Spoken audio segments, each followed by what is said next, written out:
Our heroes did not come from a future where everything has gone horribly wrong. They did not travel back in time to save the world from a bleak or miserable fate. As a matter of fact, all they want to do is find a way back home as soon as possible. Naruto Uzumaki, Lord 7th Hokage, had absolutely no reason to travel back in time. When he was younger and more naive, he may have desired to undo some of the tragic losses in his life, but the man he was now knew that such things were an inevitable, even necessary part of his life. He was much older and wiser than he had been during the 4th Shinobi War. He knew better than to go fooling around with the laws of nature. Theoretically, time travel was possible. Nothing in what Shinobi knew of physics and the laws of causality directly contradicted this. There were even some who claimed it had been done before, who claimed to know of people who knew of scrolls, which held such powerful and forbidden techniques, and while there was no definitive proof that any of these alleged time travel jutsu were authentic, scholars on such matters generally agreed that there was always a chance, which was why the Lord 7th Hokage went to such lengths to seal away any and all such jutsu scrolls he came across. Whether they worked or not,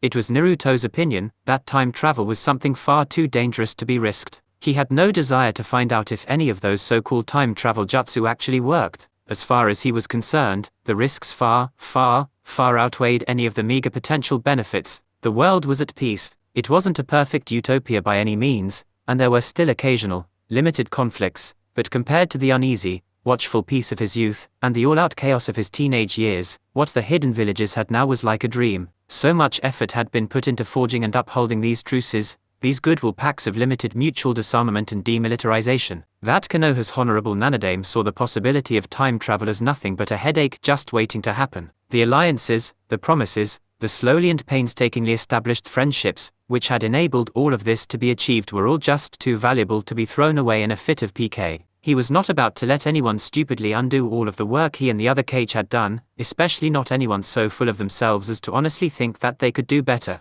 Nothing was perfect. What they had now was as close as Naruto believed they would ever achieve within his lifetime, so he wasn't about to let anyone go and start fucking up everything he and his comrades had sacrificed so much to accomplish. Naruto Uzumaki had no reason to go back in time. Some things may not have turned out how he would have wanted, but the risk of undoing all of the good was just too high, too appalling, to even consider. Unfortunately for the Lord 7th Hokage, however, the powers that be would apparently beg to differ. When the 35-year-old Naruto woke up in a filthy, dank apartment, his first instinct was to wonder if Kiba had dragged him off to some dump on a bender. His second instinct, upon getting out of bed only to stumble over his own feet and land flat on his face, was to wonder what the hell his drinks had been spiked with. It wasn't until he stood and shook his head, looking around and narrowing his eyes, that he realized something was very amiss. The scale of this room was all off. It was far too big for an ordinary person. He wasn't exactly the tallest guy around, but he wasn't a shrimp either. And Naruto hadn't been this close to being at eye level with a doorknob while standing straight up since he was just a kid. I swear, if this is Yamato's idea of a prank, the Lord 7th muttered, scowling and grumbling about wood-style users with terrible senses of humor. Standing back up, Naruto extended his chakra senses, expecting to find a telltale trace of the Anbu captain's pine-scented essence. What he found instead left him extremely bemused. He was surrounded by unfamiliar chakra signatures, and while maybe only one or two of those signatures were actually within a dozen meters of him, it was still suspicious enough to make him frown. Naruto crossed his arms, wondering absently why they felt scrawnier than he remembered. He was very proud of his sensory ninjutsu. Years of refining his technique with help from Karen Nichin had enabled him to wield considerable empathic powers even without tapping into Kurama's chakra. Even half asleep and possibly hungover, Naruto had a rough maximum sensory range of 100 kilometers. If he dipped into Kurama's chakra, his area of perception would easily encompass almost the entirety of the elemental nations. And while Naruto wasn't anywhere near obsessive enough to try and commit every one of those innumerable chakra signatures to memory, particularly since his ability to detect life was acute enough to even pick out individual microscopic organisms, if he focused, to feel only 2 or 3 immediately familiar auras within his entire base range of perception was distinctly worrying. The signatures he did recognize, however, were sufficiently reassuring to head off any hints of tension that might have otherwise begun to surface. When Sasuke woke up that morning, the first thing he noticed was that he had 2 arms. For most people, this would have been entirely reasonable, even expected, but Sasuke had not had a full left arm since his teenage years, when the limb had been blown off in a clash of obscenely high-powered jutsu between him and his closest friend, fiercest rival. So to wake up with one was disconcerting, and vaguely annoying, to say the least. After the end of the 4th Secret War, Naruto and most of those closest to Sasuke had almost immediately forgiven and forgotten all of his many transgressions between the ages of 13 and 17, ranging from defection, attempted murder, high treason, assassinating the acting Hokage, several more counts of attempted murder, and trying to spark a continent-wide revolution. They were happy to have him back, and liked to pretend that none of that stuff had ever really happened. Tsunade and Sakura had even tried to hook him up with a Shodai putty prosthetic shortly after the war, but Sasuke had refused this offer, vehemently. Partly, his reasoning had to do with the fact that the idea of replacing his missing arm with a bunch of mutant adult stem cells from a man who had died around half a century ago was just gross. He couldn't even stand drinking from another person's canteen, and they expected him to be fine and dandy with gluing some sort of tree man corpse tumor onto the stump of his elbow. Yeah, no. His fight with Kabuto had left Sasuke borderline paranoid about body modification. That naked chick crawling out of the man's chest and flashing him with her lifeless clone tits had been traumatizing enough. He didn't want to have the stem cells of some long-dead senju fused to his shoulder. That would be just a little too Madara for his tastes. Of course, aside from the Uchiha's squeamishness, there was also the underlying motivation of atonement. He may have been forgiven for most of the shit he had done leading up to the Fourth Shinobi War, and even that half-hearted, almost immediately thwarted plot to assassinate the Hokage, but he had still done wrong by a lot of people. Maybe he'd had his reasons at the time, but the man he was now refused to forgive himself all of the awful things his younger self had done. He had to live with his mistakes, and try to make up for his many transgressions. He did his best to remember all of the wrongs he had done, chiefly so he would never go off and do them again. He lost his arm trying to kill Naruto, his best friend. In Sasuke's opinion, replacing that arm would be like saying it no longer mattered that he had attempted to murder one of the only people to keep faith in him all the way up to the bitter end. Naruto had believed in him, and done his damnedest to save Sasuke from his inner demons, even when the Uchiha had personally been doing his college best to rip out the Uzumaki's throat. He had tried to kill Naruto with his left arm. He had attempted to commit an unforgivable sin with that hand. Dimly, he remembered hearing a bit of foreign scripture in his post-war travels that spoke of cutting off any part of yourself that caused you to sin, saying that it was better to go into paradise a cripple than to suffer eternal damnation fully intact. Sasuke didn't know about anything else that monk had said, but that much at least had rung true with him, so much so that he had almost attempted to pluck out his own eyes then and there. The holy man had been highly disturbed by this, apparently having meant his sermon in a much less literal sense than Sasuke had taken it, and only reluctantly had the Uchiha listened to the man's request to please not mutilate himself right in front of the children. Whatever his ultimate reasoning, though,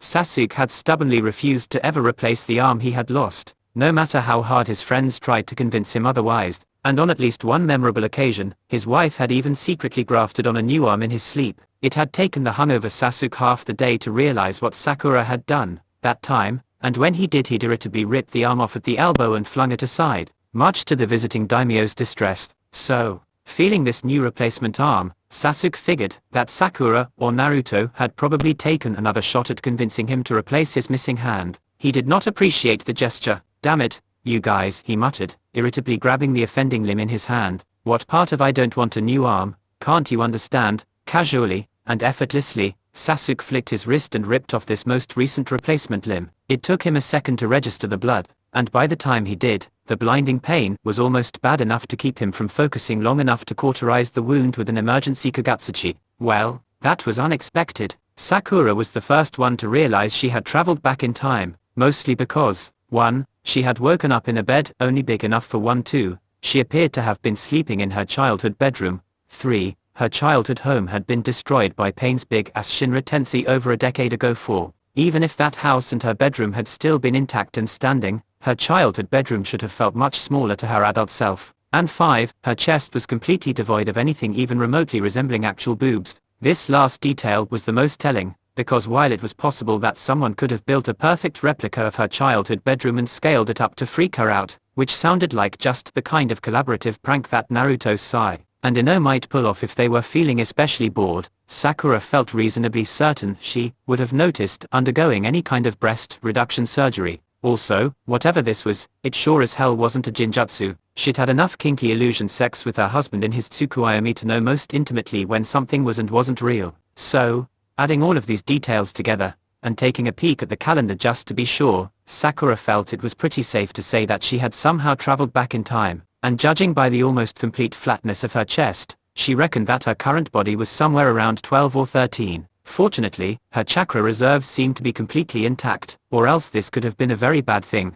As it was, Sakura just hoped she wasn't the only one to have wound up in the past, or else this was going to be a very long, very boring wait. Hinata was immediately aware of one thing when she woke up. Her husband was not in bed next to her. Activating her Byakugan, she saw that he also wasn't anywhere in the house. Also, that this wasn't their house. Half asleep and distinctly horny, Hinata felt exceptionally grateful in advance for being married to one of the most vigorous and generous lovers alive. She also felt very little patience for anyone who might try to get in between her and her husband. Hinata's feelings for Naruto had strongly defined a considerable portion of her life. Her admiration for his determined spirit had led her to try and improve and overcome her own weakness. Her love for him had led her to take action multiple times in her teenage years, where she otherwise would have stood aside and let someone else come to the rescue. And the mature, more erotic love she felt for Naruto as his wife had let the former Hyuga heiress overcome much of her old shyness and bashfulness. She was by no means without shame or restraint, but when it came to her husband she could be shockingly bold, which is probably why the first thing Hinata did upon standing up from her futon was to blow through the nearest wall with an overpowered vacuum palm, and also why the second thing she did was to stalk off the premises of the Hyuga manor, heading as the crow flies straight towards the unmistakable beacon of her husband's chakra. The fact that this entailed blasting her way through many more walls and branch house members, while dressed in nothing but her, admittedly conservative, pajamas, did not bother her in the slightest. Hinata Uzumaki had pined over a decade for Naruto before he had finally come to reciprocate her feelings. She was not about to let anything keep her from seeking him out and showing him her love, over and over and over again. Good news. I'm still in Konoha. This was Naruto's first thought after stumbling his way, half naked, out of that vaguely familiar apartment. He still felt dreadfully hungover, and the open sunlight was like a pair of red-hot daggers being stabbed into his skull. He was distracted from the murderous headache however, stupid Kurama never letting him use his chakra to fix those fucking hangovers. Grumble grumble, by the sight of the Hokage monument. Bad news, there were only 4 faces. It looks like I'm in the past. He pinched the bridge of his nose. God fucking damn it. This realization naturally put the Lord 7th Hokage in an extremely foul mood. He had sealed away all those alleged time travel jutsu scrolls for a very good reason. I better not be the only one here, he muttered, dressed in just boxers and an undershirt, looking down irritably at his much scrawnier 12-year-old body. Had he ever actually been this small? It seemed inconceivable. He was then distracted from his thoughts by a very familiar flare of distinctive fire chakra roughly in the direction of Sasuke's old apartment. It was quite small, considering the sort of things Sasuke usually broke that jutsu out for.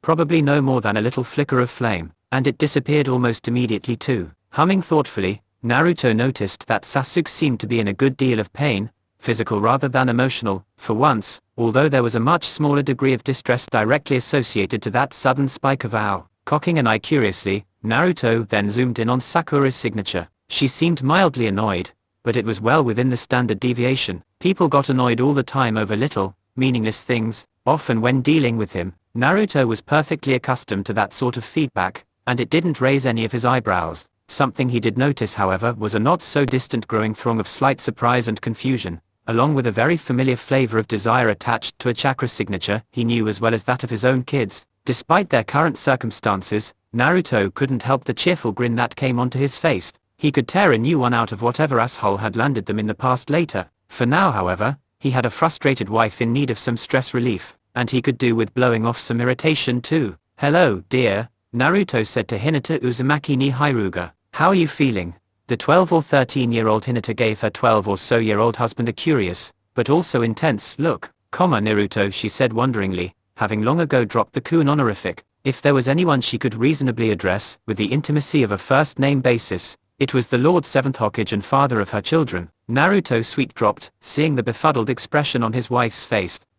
Yeah, it looks like we're in the past, he commented. Hinata frowned. So, Bolton Timori, she murmured, her expression falling. Naruto winced. He squinted, looking a touch anxious. Yeah, I'm sure we can find a way back, but, Hinata smiled softly. They'll be alright for a little while, she whispered, until we can return to our own time, at least. Naruto grinned, and took his wife's hand. Yeah, until then, he murmured. Then his expression turned foxy, and he grinned at Hinata. Want to go inside, dear, he said with a playful wink. Hinata giggled, and batted her eyes at him. But of course, she said in a tone that would have been quite husky if her present body were capable of producing such sounds. Naruto picked her up in a bridal carry, and brought her in over the threshold. 10 minutes later, A very angry and flustered-looking Naruto stormed right back out of his apartment. He was fully dressed, now, glaring down at his own crotch, and radiating a generous amount of killing intent. Those inhabiting the floors below him in the apartment complex promptly experienced an inexplicable, simultaneous loosening of their bowels. One particularly elderly tenant even suffered a brief heart attack, though fortunately it was while their children were visiting, and thus able to get them immediate medical attention. Hinata came out of the apartment a moment later, still dressed in her conservative, unrevealing night clothes. She was smiling weakly at Naruto, and placed a comforting hand on his shoulder. "Don't worry dear," she said softly, "I hear it happens to most men now and then." Naruto spared a forced smile for his wife, before glaring once more down at his groin. His eye twitched. "I'm gonna kill whoever got us thrown back in time," he growled. "Fuck causality, fuck the laws of nature, I don't even care about that garbage anymore, multiverse theory, or some shit, I don't know." He threw his head back, then, tearing out fistfuls of his hair and screaming in frustration, "But I am not going through puberty again." Sigh. "What am I going to do with you, Sasuke?"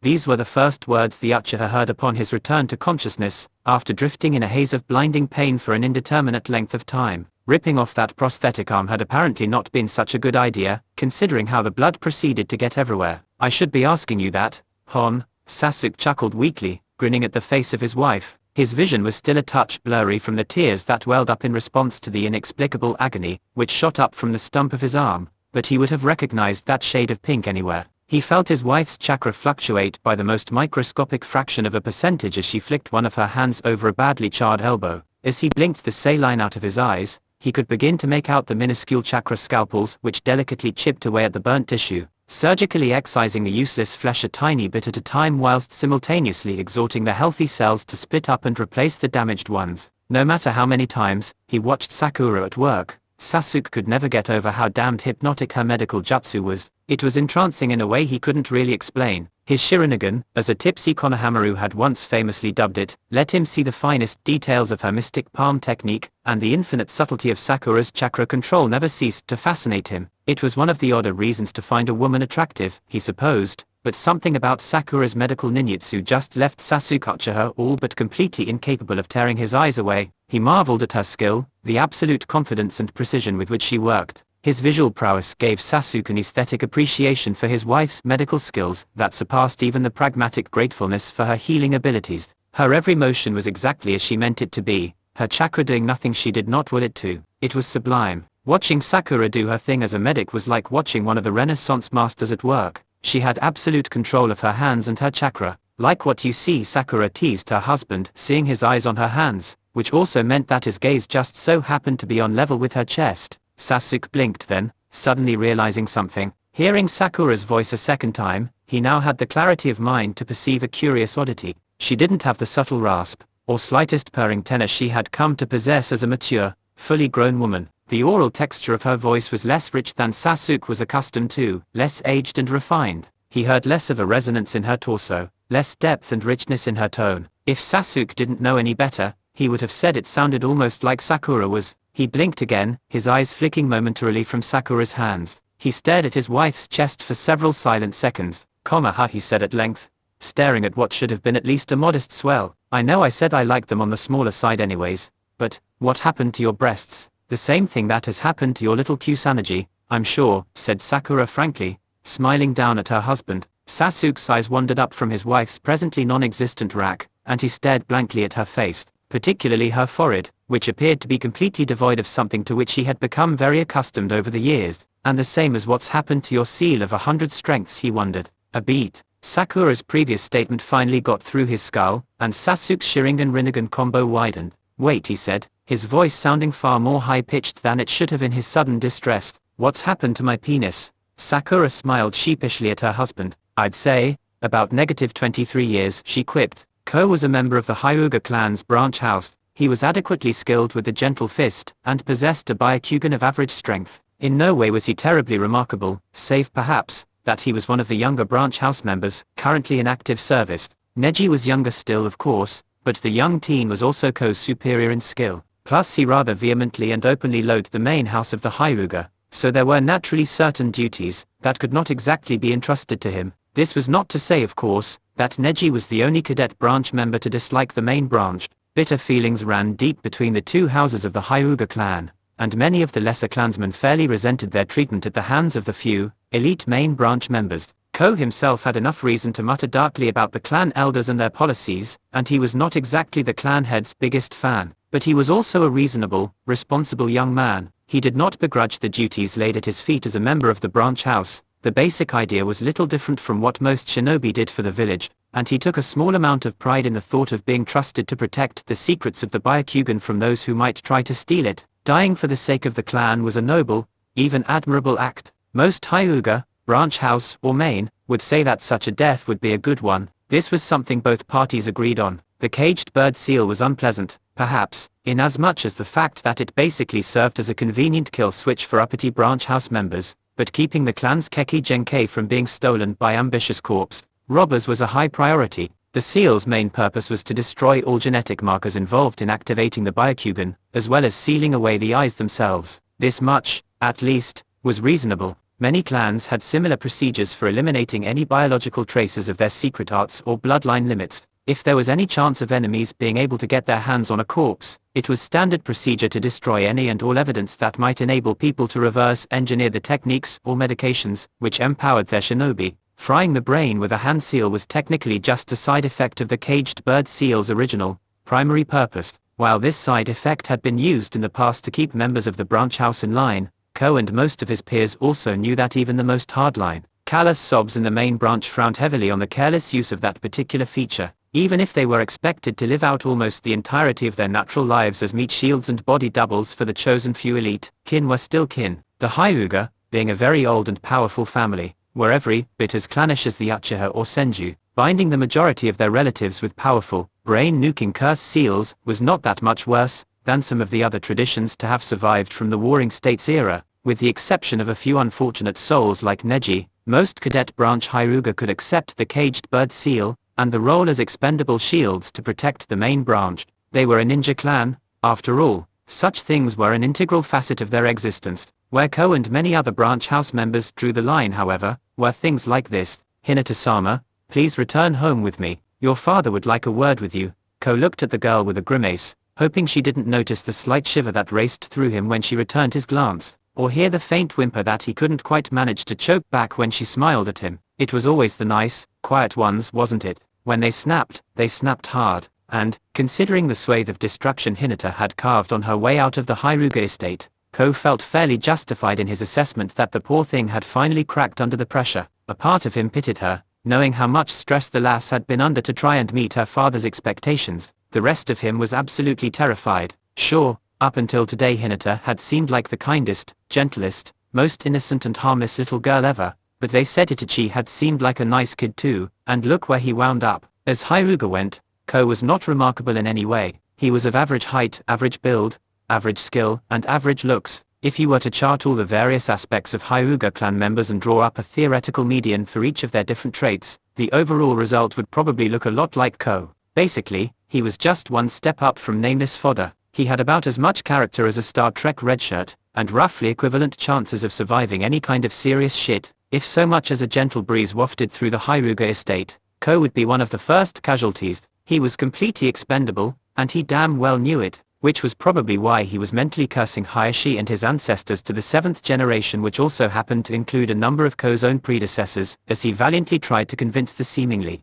snapped Hinata to return with him peacefully to the manor. Hopefully, she wouldn't decide to kill him too painfully. Sasuke stared at his wife. It took him several long minutes to process what she was saying. What? His words were as flat as his wife's chest, his expression as blank as a fresh sheet of paper. We're in the past, dear, Sakura repeated more explicitly. Back to about the age of 12, if my calendar is right, which it probably is, seeing how fastidious I've always been about such things. Sasuke blinked owlishly. He sat up in his bed, looking down blankly at the stump of his left arm. Well, that certainly explains the blood, he said blandly. And the pain? He looked over at the freshly discarded arm which lay at the foot of his dresser. The skin was pale, and the amount of blood on the floor and the upholstery would probably mean hours of cleaning. Sasuke's bedsheets were thankfully much less red, a quick and almost reflexive application of his EMS flame control having stemmed the bloodless mere fractions of a second after it had started. Yes it does, said Sakura, audibly tutting at her husband's impulsiveness. That wasn't a prosthetic. Not that you should have ripped it off even if it was one. The Uchiha clan had at least had the decency to look vaguely contrite. I never would have expected to wake up in the past, he commented. It's hard to believe what you're saying. I probably wouldn't, if not for certain pieces of evidence. He glanced again at his wife's chest. Do you have any idea how this might have happened? Sakura shook her head. No, and I'm not sure who else might have come back with us, either, she said, before pausing and frowning worriedly. Assuming we're not the only ones who've come back in time. She didn't sound very hopeful in that regard. Sasuke hummed thoughtfully. He glanced around his room for a moment, before nodding his head and speaking up again. Naruto's a given at least, he said. I just know that, somehow or other, this has something to do with him, a beat. Sakura chuckled wryly, nodding in agreement as she wrapped some gauze around the stump of Sasuke's arm. He does have a habit of winding up at the center of these kinds of things, doesn't he? She mused. Hinata stared at the branch house clan member, who had just come running up to her. He was shaking like a leaf and sweating bullets, talking to her like one might talk to a rabid dog they all but knew was going to bite them. She frowned subtly, detecting that Naruto had inched sideways from her as well. In his case, of course, he was clearly trying to act inconspicuous and make it look like his presence here next to the Hyuga clan's present heiress was just an innocent coincidence. Logically, Hinata understood why her husband would want to try and avoid complicating matters by letting on that he was in a relationship with her, since originally at this point in time Naruto had barely even registered her existence. It still irked her a little though. While she was sympathetic to her husband's earlier plight in the bedroom, and could tend to herself well enough until such a time as he was able to resume his marital duties, that didn't mean she liked the thought of having to distance herself from him. She'd already earned her happy ending, damn it. She didn't want to go through the motions all over again until such a time as they could reasonably get back together without drawing any undue attention from the wrong people.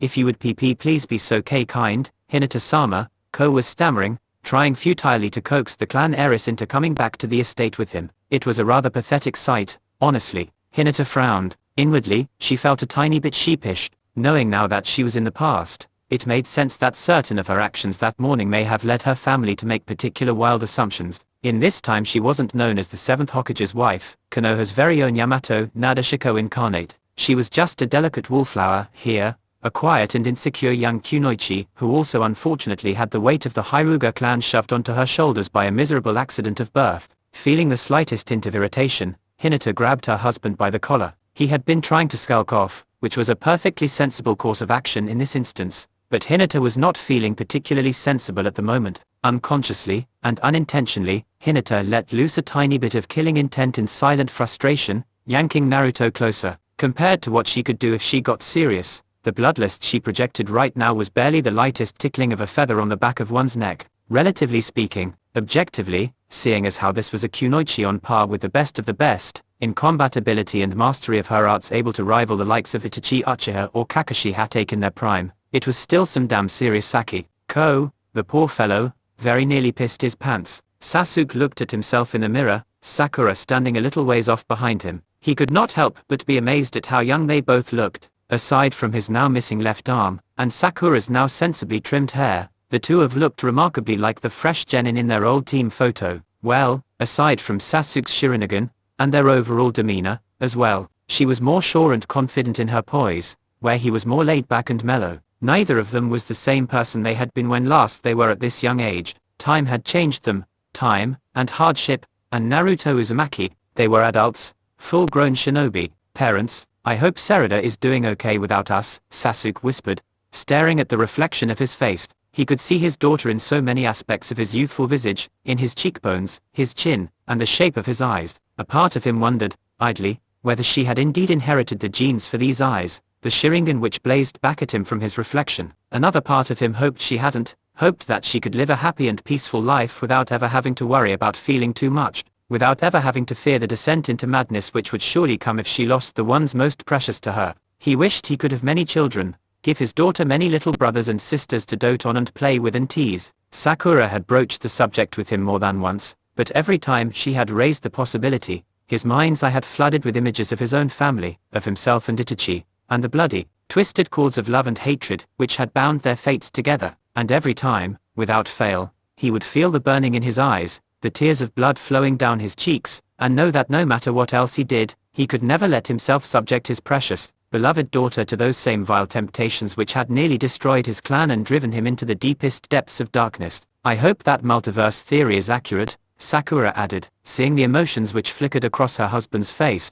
Or else, she might already no longer exist. She glanced meaningfully at Sasuke's missing arm, and he scowled. It better be accurate, the Uchiha clan head growled, because I won't hesitate to rip the space-time continuum apart at the seams if it means getting to see her again. Sakura nodded, and silently prayed that it wouldn't come to that. Considering the level of power he and Naruto wielded, Sasuke's threat was hardly idle. Until then, though, she said, interrupting her love's dark thoughts, would you be a dear and help me reapply my yin seal? Considering the changes you've already made, I suppose it probably can't hurt to be prepared. Sasuke looked sidelong at his wife, smiling softly. How long do you think it will take you to charge it up? He asked her. Sakura waved a hand dismissively. Our chakra came back with our minds, she said. We may be in our 12-year-old bodies, but we have all the control and capacity that we did as adults. It should only take me a week or so to fill up my Byakugano into a workable level, and that's pumping her up from scratch, mind you. Sasuke nodded. Fair enough, he said. That's pretty convenient, explains how you could rip your arm right off too, Sakura added.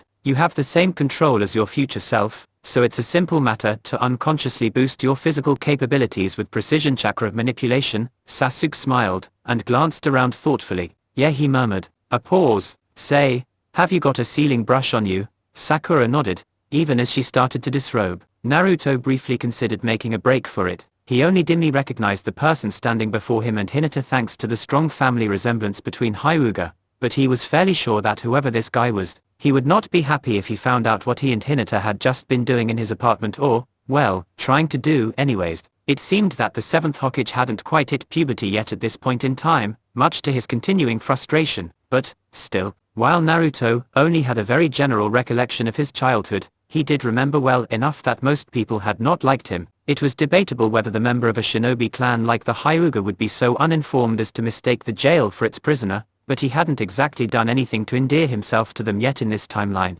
Well, aside from Hinata, according to what his wife had told him of her childhood admiration for him, but that wouldn't exactly fix his problem. Son of the Yondaime or not, Naruto was pretty sure that the Hiashi of this time was not about to smile and tearfully give his blessing to him and Hinata. So quietly, trying to make himself seem as innocent and unimportant as possible, Naruto started to tiptoe away from Hinata and her relative. He made it about 3 steps before he felt his wife's hand on his collar. With a yelp, he was tugged back to Hinata's side, and she fixed him with a meaningful look which told him very clearly that she was not in the mood to be dealing with this shit on her own. Ah, sorry, Naruto mumbled sheepishly. He looked at Ko. What can I do for you this fine day, Hyuga-san? He flashed a weak smile at the probable branch house member, a bit of sweat trickling down his brow. The young man blinked, and did a double take. What are you doing here? He yelped, sounding more tense than anything. I live here, Naruto said lamely, pointing at the apartment door behind him. The Hyuga blinked again, and turned to stare at Hinata. His expression was a curious mix of dismay, disbelief, and utter discombobulation. What, I live here? Naruto repeated for the man's benefit. This is my apartment. He paused, inwardly furrowing his brow as he silently added, I think. So what day is today anyways? Sasuke asked Sakura, once he'd finished applying the formula for the 100 strength seal to her body. If we're in the past, he may not have had Naruto's knack for funjutsu, the blonde having spent many years studying those arts in order to live up to the considerable reputation of his clan, but Sasuke was still nonetheless pretty skilled at sealing, if he did say so himself, and he was also doing a very good job of neither getting too aroused or too weirded out by his wife's mostly naked form beneath him.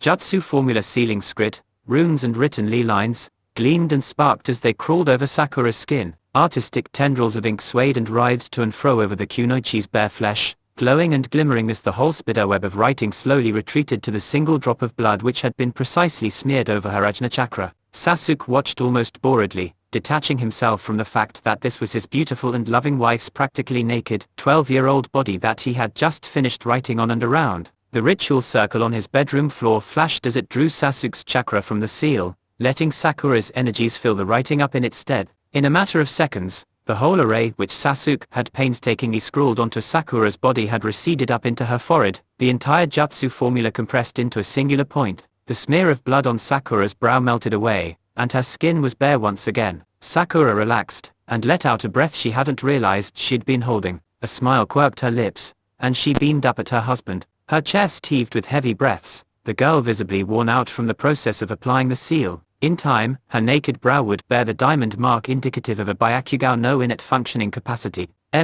According to the calendar in my room, today's the day Kakashi-sensei gives us the bell test, the young woman said, panting and sweaty. Her skin flushed in a manner that was rather inappropriately suggestive of certain other activities which could be done in her present, non-existent state of dress. Sasuke blushed, and he wasn't sure whether to be thankful or dismayed that he didn't feel any immediate stirring below the belt. Then he blinked, his brain belatedly processing what Sakura had actually said. Ah, I see. And what time is it? He wondered. Earlier than Kakashi-sensei would be there, Sakura drawled. Sasuke checked his clock. It said 8:24 a.m. Oh yeah, we still have another couple of hours, at least, he mused, nodding. He then added, do you think we should go see if Naruto came back with us? Sakura smiled slyly at her husband. At least give me time to get dressed, dear, she said, unless you want me to visit him practically naked. Her teasing colored Sasuke's face, and he spluttered sheepishly. All right, he mumbled, blushing hotly at the thought. Sure, go ahead and get dressed. Just don't take too long.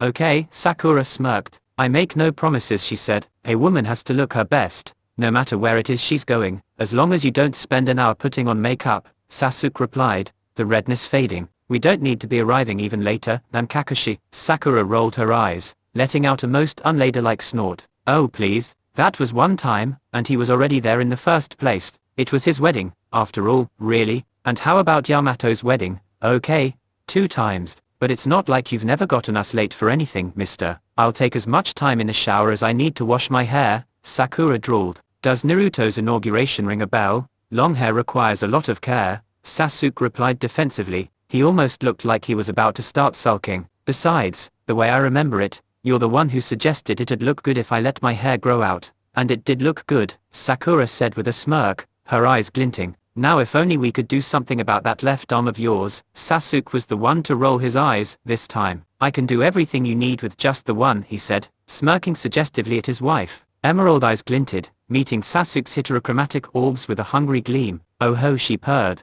And are you of a mind to prove that little boast? Sasuke smirked, and his eyes lit up. I'll do more than just prove it, he said with a husky growl. Clothes went flying everywhere, and 2 youthful bodies, oh godly flashbacks, repress, fell to the floor in a tangle of limbs. Ko blinked. He stared at Naruto. Dimly, he recalled that there was something important about the boy, but all he could think at the moment was a flat, toneless what? He stared at Hinata, blinking owlishly as he tried to process what Naruto had just said. It did not escape his notice that the clan heiress's pajamas looked a little messy, or that he had seen her and Naruto emerge from the very same apartment the blonde had pointed to. It was not outside the notice of the girl's family that she had often taken to covertly watching the Uzumaki boy train. She had been quietly following the lad around for a few years now, having what seemed to be an innocent, precocious crush on the rather infamous prankster. Ko had often been assigned to watching Hinata while she was out, covertly following the heiress to make sure nobody tried to pull off a repeat of that hidden cloud fiasco while he was aloof and demanding. Hiashi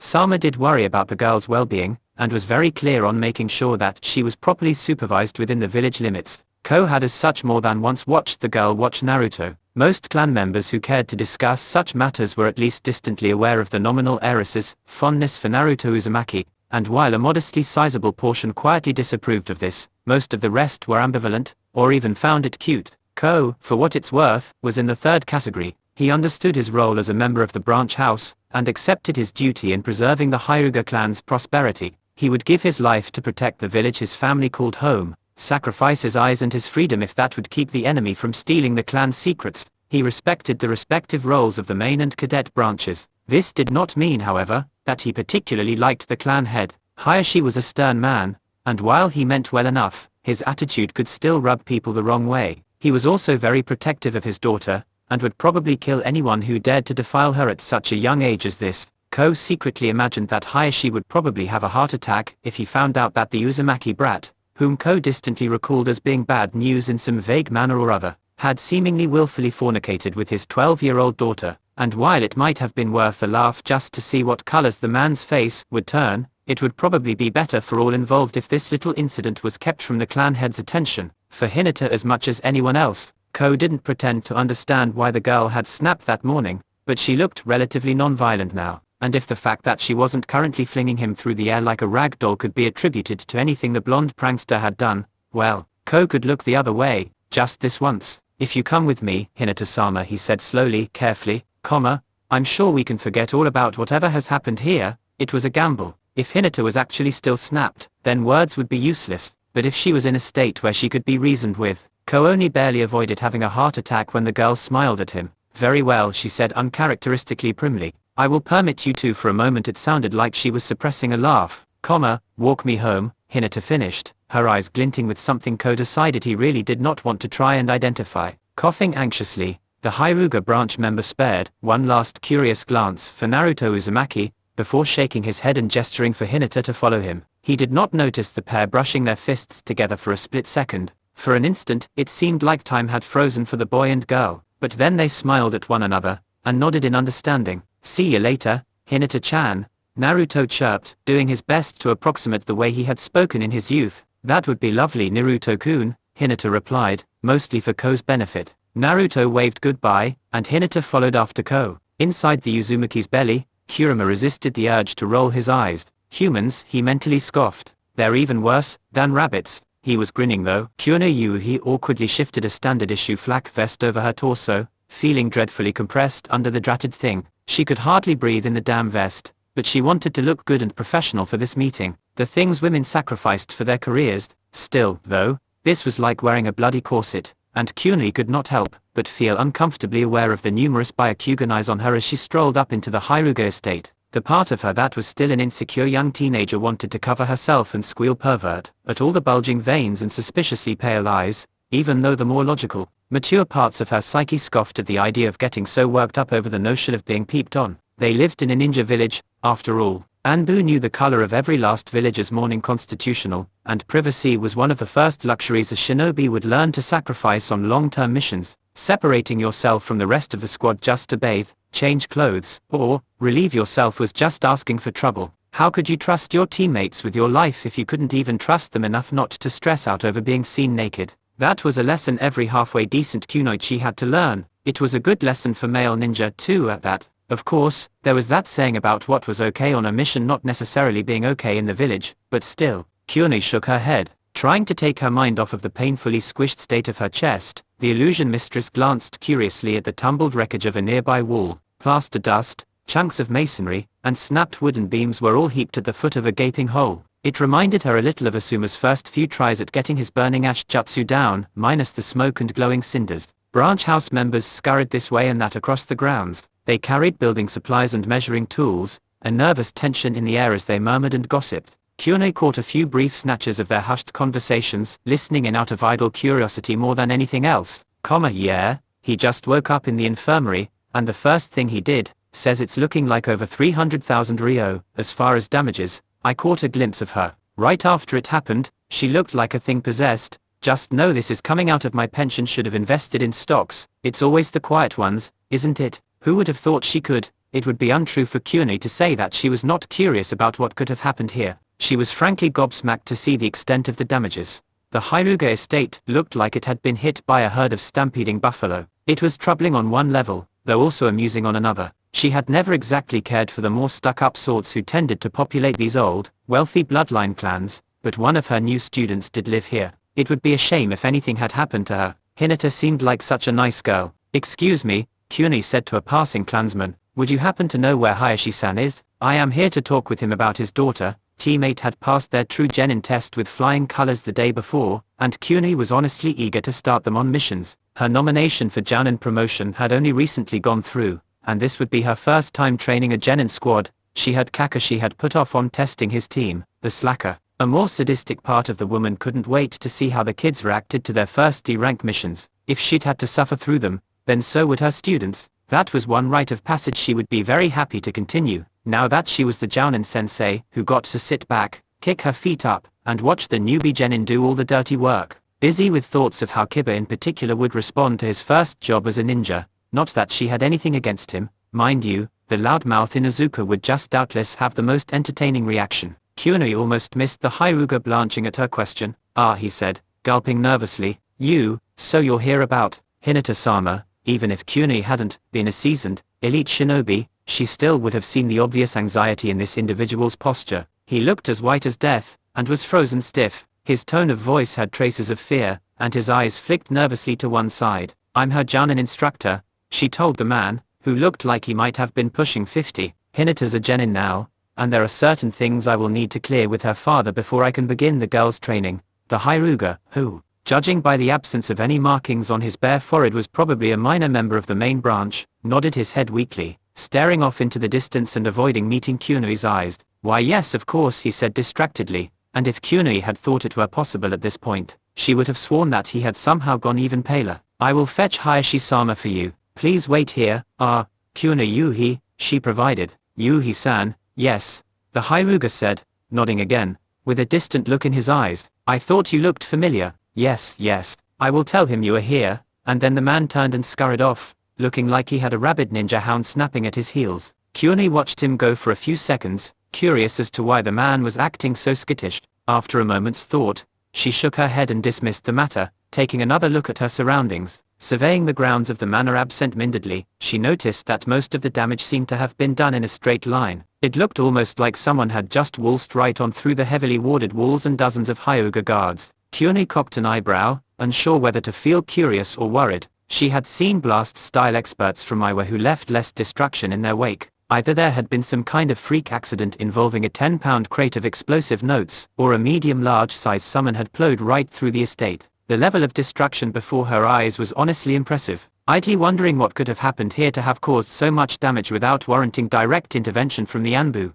Kunoi once more shuffled her flak vest over a frame, which had grown well beyond the uniform's original measurements in certain areas. If Kunoi ever found out who had gotten the bright idea to base standard flak vest sizes on male body types, she would have a few choice words for them, and people wondered why most kunoichi didn't wear these damn things. Kunoi blinked then, distracted from her irritated reverie. She turned her head to see the head of the Hyuga clan coming towards her. Hayashi's face was unreadable as he approached, and Kunoi greeted him with a short, perfunctory half-bow. Hello, Hayashi-san, she said. May I have a word with you? It's about your daughter's promotion to genin. Hayashi nodded absent-mindedly, and when he looked at her, he seemed to be staring off into the distance. Yes, of course, he said distractedly. Hinata's promotion. I hope there haven't been any problems. The way he said problems raised one of Kunoi's eyebrows, but she shook her head. No, nothing like that, she told him. It's mostly just a formality, but she is heiress apparent, and so I will need your express permission regarding certain matters. Yes, Hayashi mumbled, nodding. Of course, come, let us speak inside. He gestured vaguely for Kunoi to follow him, and she did. It was with a grin on his face and a skip in his step that Naruto Uzumaki strolled back inside his apartment. Having enjoyed a nice long mental conversation planning session with his wife, he was in a good mood, and feeling much less worried about screwing things up. Rarely had the blonde felt more grateful to his past future other self for taking the time and effort to reverse engineer the principles of old man Rikudo's ninjutsu. He'd actually used a crude form of it unconsciously back during the Fourth Shinobi War, when he'd bumped fists with his father to sync up their chakra while relaying his plan to save the allied ninja forces from the Shinju's omnidirectional Bajudama, and similarly when he had crossed jutsu with Sasuke, each of them reading one another's hearts in the heat of battle. Working backwards from these instances, Naruto had eventually reverse-engineered his own variation of the sage's spiritual communication technique, with a good deal of help from Ino, whose specialization in yin-style mental ninjutsu was invaluable for working out the kinks, and with this technique, he was able to swap intel and communicate mentally at great length, with only a momentary brushing of fists. He didn't entirely understand the mechanics behind his technique, but Naruto knew that it worked, and he and Hinata had come to some very important decisions during their brief mental communion. That was a matter for another time, however. Right now, Naruto was rather preoccupied with a pair of familiar chakra signatures just outside his window. Going over, and hearing it open, Naruto took a moment to stare at his teammates. Sasuke and Sakura were standing just inside his windowsill, a fragrant breeze wafting in from behind them. Hello, Naruto, have you come back too? That was Sakura speaking. Her hair was cut short to about the length she had come to prefer in the future. She was smiling, not a very wide or flashy grin, but rather just a slight, subtle quirking at the corner of her lips. It was a mild expression, showing just the slightest touch of general amusement. Caution too. Naruto frowned slightly, flicking his eyes over to Sasuke. He met the Uchiha's onyx orbs, and the raven-haired youth tilted his head ever so slightly, a quiet and subtle show of deference. Blue peepers slid down then, and saw the bandaged stub hanging out of Sasuke's left sleeve. Naruto blinked. Then he facepalmed. God damn it, Sasuke, he muttered. You can never leave well enough alone, can you? The Uchiha quirked one of his eyebrows. And by that, you mean, he said slowly, probably in an attempt to verify what Naruto was talking about before actually spilling anything that might either incriminate them or get them tossed in an insane asylum. Your arm, Naruto groaned. Why is it gone? Again, it's symbolic, Sasuke said blandly, seeming to relax slightly when Naruto said again, the hand I used when I tried to kill you is gone. Discarding it signifies my resolve to turn aside from the dark path I walked in my younger years. It's a sign of my penitence, and of my ultimate acceptance of your philosophy, a beat. Naruto stared at Sasuke, looking distinctly unimpressed. You know, I'm pretty sure you've tried to kill me plenty of times with your right hand too, he drawled. Sasuke rolled his eyes. Just because you don't appreciate the symbolism, he grumbled irritably. Sakura gave a weak chuckle, and a what can you do, sort of shrug. For what it's worth, he hadn't realized we were back when he ripped it off, she told Naruto, and I did offer to reattach it for him, since we're in the past and all, but well a sigh, he burned it, didn't he? Naruto deadpanned. He massaged his temples. To his credit, Sasuke somehow managed to make himself look almost innocent when the Lord Seventh said this. Sorry, Sakura said, looking sincerely apologetic. I tried to stop him, but...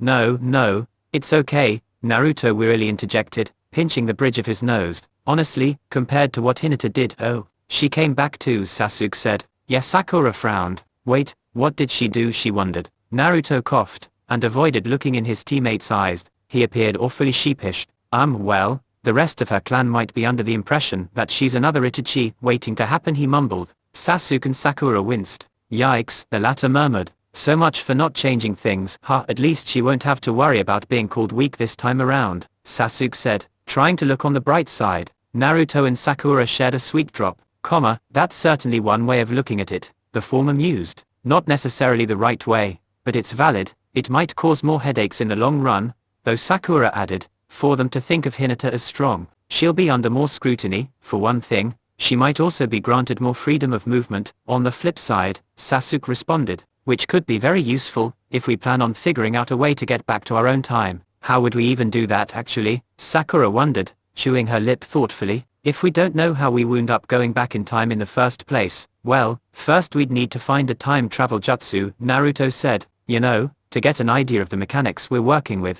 But there's no way to know which ones are real, Sasuke muttered. Right, not without trying them. That's why you sealed such techniques away, whenever you came across an alleged one. Yeah, that's true, Naruto said with a grimace. There's no real way to know which jutsu will work, if any. And while I suppose I could maybe figure something out from scratch, with enough time and the right resources, that'd take me years of trial and error. A silence descended on the trio, their faces falling. Their brows were furrowed in concentration, and they all looked lost in thought. No matter how you look at this, we're probably going to be stuck here for a while, Sakura whispered at length. So we might as well get settled in for the long haul. Sasuke gave his wife a sympathetic glance. She smiled weakly at him, seeming almost apologetic in her demeanor. Naruto sighed. So much for not changing the past, he grumbled, looking ready to throw his hands up in the air. But there was the slightest twinkle of mischief in his eyes. Inside a training dojo of the Hyuga main branch, Yuhi was speaking to Hiashi. As you know, now that your daughter is a genin,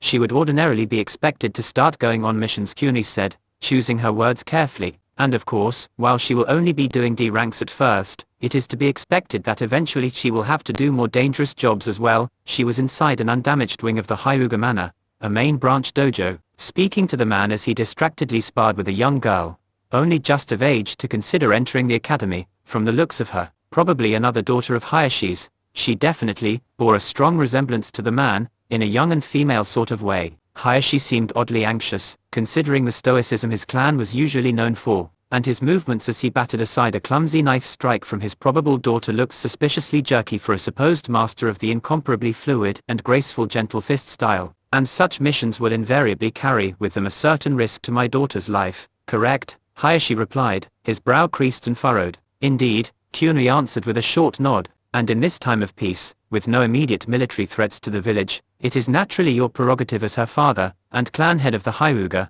to request that she not be placed on such missions. As she is next in line to succeed you as clan head, I imagine that you might have reservations about Hinata needlessly risking her life. It would be well within my rights in this time of peace, Hiashi murmured, distractedly sidestepping a quick yet badly telegraphed lunge from the young girl with whom he presently sparred, to request that my daughter be held back from dangerous missions. This is a right afforded to all clan heads in peacetime, Kuni said, sounding like she had spent most of the previous night rehearsing this speech. With no war to be fought, the village has an acceptable surplus of manpower, and there are no priorities which would supersede that of ensuring the succession of clan leadership. Hiashi made a face, and absent-mindedly struck a light blow to his likely younger daughter's shoulder. The girl winced, but nonetheless skipped back and corrected her stance appropriately. Beads of sweat trickled down her face, and she was panting heavily, but her eyes were hard and determined. Gripping the training kunai tighter, the young girl made another sharp lunge, this time sidestepping at the last second. She rotated,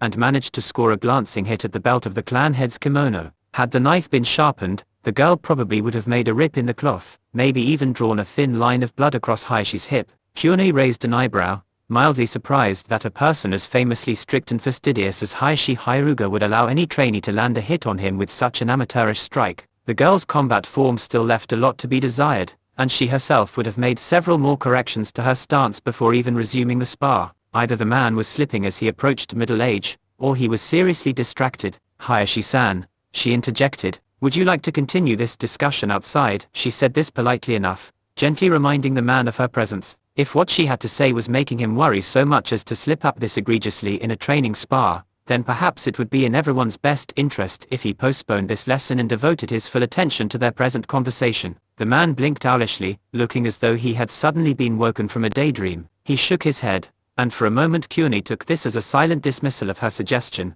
but then he held out a hand and said, "That's enough for now, Hanabi. Continue practicing your forms in here," he told the girl, and now that Kunai had her name, she no longer had to keep mentally referring to Hanabi as the girl. "I will speak with you," he sang outside. Hayashi then turned and followed Kunai out the nearby door, making the woman wonder briefly why he had even led her inside in the first place. Before she could ponder further on the matter, however, she heard a strangled yelp from behind her. The sound caught her off guard, and a ninja caught off guard was a very dangerous thing. Reacting immediately, Kunai had her hands up and ready to start weaving seals, over a decade of combat experience preparing the woman to leap into action at the drop of a hat. Crimson eyes for which she had been named flicked intently over her surroundings, every fiber of the woman's being tensed and ready to fight. What she saw made her blink owlishly. Once, twice, 3 times, she stared blankly at the clan head of the Hyuga, dropping stiffly and disbelievingly out of her combat stance. Weakly, Kunai shook her head. Hyuga was halfway up the dojo wall, looking like a princess who had just seen a mouse or a poisonous viper.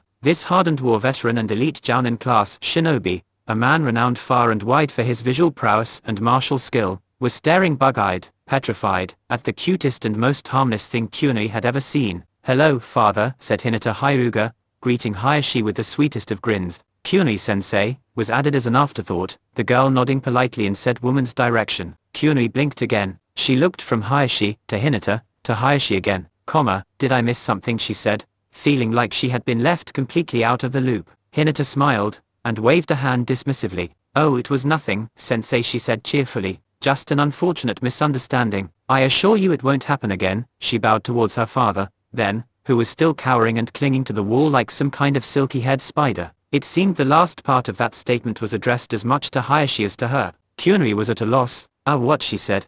So, do I have your permission, Hayashi-san?" The Hyuga clan head blushed, looking distinctly flustered, and he cleared his throat though he didn't come down from the wall. "Why yes, of course," he said, audibly trying to maintain his composure. "Do whatever you wish. I give you full clearance to supervise my daughter's training." He then paused. Unless, of course, you would like to say otherwise, Hinata." He glanced nervously at the girl, who replied with a soft smile and short shake of her head. "No," she said, "I will be happy to study under Kunai-sensei and broaden my horizons." Hayashi nodded nervously. "Well, okay then," he said almost a little too eagerly. "That's that. Yes, feel free to go along. I'm sure your teammates are waiting for you."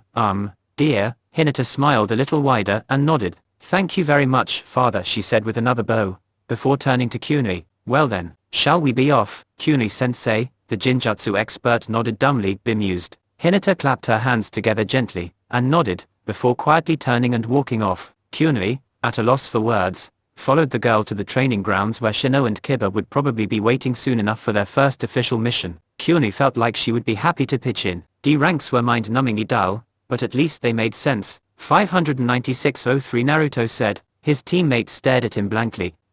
"Ace," said Sakura. "A delivery ninja," the blonde elaborated. "He's someone I met in the past. A future," he frowned. Other timeline, a pause. Yeah, let's go with that. What would you need a delivery ninja for? Sasuke inquired, looking a touch curious. I don't recall you ever using such services during your tenure as Hokage. Naruto averted his gaze, looking distinctly sheepish.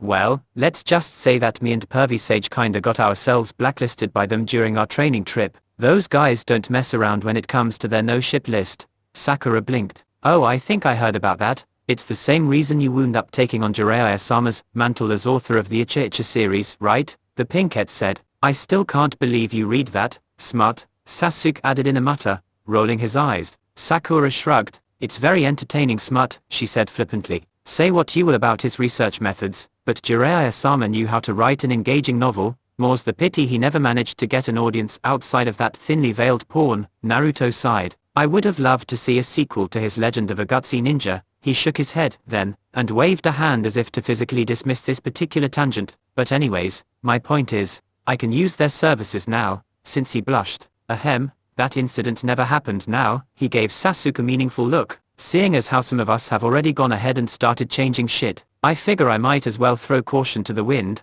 What's the worst that could happen, right? Sasuke drawled. Sakura nodded. I wonder what you have in mind though. Hokage-sama, Sasuke smirked, catching on to his wife's distinctly obeisant tone. There was only one reason Sakura would speak so deferentially to their teammate, and that was if she wanted something from him. Last time she called Naruto Hokage-sama, the Medic Ninja Corps had experienced a fourfold increase in funding. It had only been until the other departments raised a stink over the obvious favoritism, but still that one sentence had afforded the hospital several much-needed upgrades and new pieces of equipment. Naruto may have long ago grown out of his precocious crush on Sakura, but he still had something of a soft spot for the woman. The Honorable Lord Seventh chuckled nervously, puffing up visibly at Sakura's remark. His cheeks pinkened, and he sheepishly scratched the back of his neck. Gee, Sakura, it always sounds so flattering when you call me that, he chirped, looking quite giddy. But well, I guess I have wondered what it might have been like if I could have found some way to reach out to certain people earlier, especially knowing what I know now. His eyes twinkled, and Sasuke couldn't help but get a shiver down his spine. He knew this look all too well. Shikamaru had once said that there was nothing more dangerous than an idiot with an idea, and the couple of idiots standing before him were hands down two of the most dangerous people on the face of the earth. It would be very convenient to have Tsunade-sama back in the village, Sakura said offhandedly, batting her eyelashes at Naruto in an almost sickeningly cute fashion. And she is family of yours, after all, Sasuke hummed thoughtfully. He scratched his chin as though stroking an imaginary beard, a spark of slightest mischief in the depths of his eyes. My brother is still alive, he said, making it out as though he were just muttering this absent-mindedly. And Danzo is still kicking around, kicking puppies and all that. Naruto grinned. That's one person I regret not being able to get to before he kicked the bucket, he remarked. It seems a real shame that such undying conviction should have been wasted on his own selfish machinations. Sakura smirked. You have a plan, she observed. I wouldn't call it a plan, Naruto replied. More like a few crazy, half-baked ideas. Sasuke laughed. That's our Hokage, he drawled. Naruto puffed up proudly, and Sakura giggled. First things first, though, the pinkette remarked, we should probably get to the training grounds. Today's the day of the bell test, and it's getting close to when Kakashi-sensei should arrive. Sasuke and Naruto shared a look. They grinned, a shared thought passing between them. Payback time. Kakashi Hatake was many things, an elite jounin, a child prodigy, the sole surviving student of the Yellow Flash. He was the only person outside the Uchiha clan to ever master the Sharingan, a former Anbu Black Ops captain, and the son of the White Fang. To call him a genius would be an understatement. He held the record for earliest genin promotion in the history of the Hidden Leaf, and had become a Chunin at an even younger age than the legendary Sannin. By the time he was the age of these recent academy graduates, he had already earned his place among the village elite and proven himself qualified to serve as a jounin. He was the famed Sharingan Kakashi, who was said to have penetrated and copied over 1,000 different spells and illusions. He was one of the very best shinobi in the Leaf, by some people considered to be a living legend in his own right,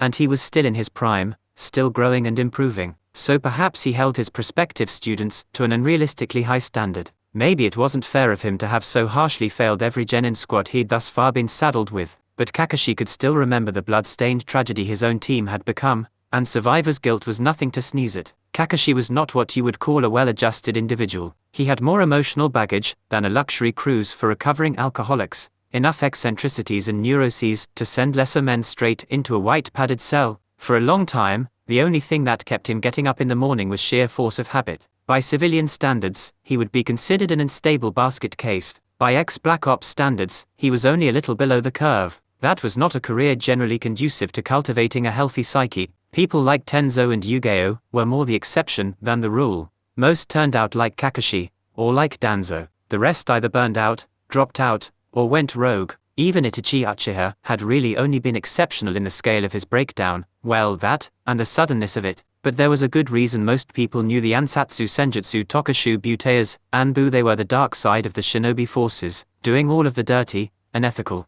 and even downright illegal work that most people thought of when they thought ninja. Honestly, Kakashi would not wish such a career path on his worst enemy. It was miserable, demanding, and unrewarding work. Even the staggeringly high pay of frequent S-rank missions was hardly worth the trauma and emotional scarring. He was one of the last people who should have been entrusted with cultivating the next generation of Leaf Shinobi. Whoever thought it would be a good idea to repeatedly try and saddle an ex-Anbu captain like him with a genin team clearly needed their head examined. That was Kakashi's opinion, at least. But still, as he neared the training grounds where the Lord Third's latest attempt at getting him to either overcome his emotional baggage or at least pass on some of his knowledge to the next generation were no doubt impatiently awaiting his arrival, the copy ninja could not help but mentally grumble various imprecations against the Hokage and his advisors. Damn you Sandame, he thought darkly, his one visible eye narrowed, expression hard and stony. You'd better keep a close eye on that special edition Icha in your lower right-hand desk drawer. It would be a shame if anything happened to it. Genius shinobi or not, he was not above plotting petty revenge.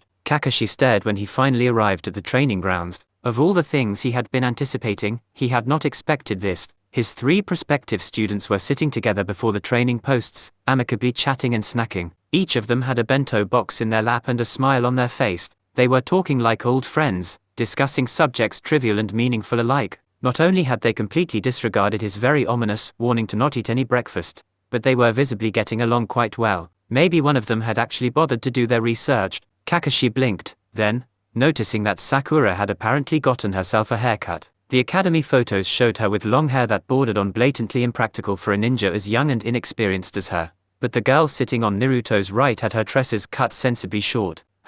So she's gotten herself a haircut. Not like that will make much of a difference, of course. A more optimistic man might have taken heart at this, and felt a slight twinge of hopefulness that the girl would prove herself as a dedicated kunoichi. Kakashi wasn't feeling half as generous. Next he had Naruto, his sensei's son, and the vessel of the Kyuubi. A part of Kakashi felt a tiny flicker of guilt at not going out of his way to try and connect with the boy before now, but the rest of him deadpanned that a neurotic, emotionally scarred Anbu captain wouldn't have exactly been the best influence for a young, attention-starved orphan. Looking closely however, Kakashi noted that the boy seemed a little quieter than yesterday. He was less noisy, less demanding for people to focus on him. There was something mellower in his demeanor, less of a pup's yapping in his words. It was like he no longer felt the need to repeatedly and vehemently assert his existence with every word to leave his mouth. Perhaps graduating the academy had soothed some of the lad's insecurities. Maybe Naruto believed that he was finally being acknowledged as a true shinobi, and that people would finally begin to accept him for who he was. Or maybe he just wore himself out yammering away at his teammates all morning, Kakashi thought critically, before turning his attention over to the third member of the squad. One thing was immediately apparent: a beat. Kakashi stared at the stump of Sasuke Uchiha's left arm. The silver-haired shinobi blurted out, blinking owlishly. Hello then, what happened to your arm?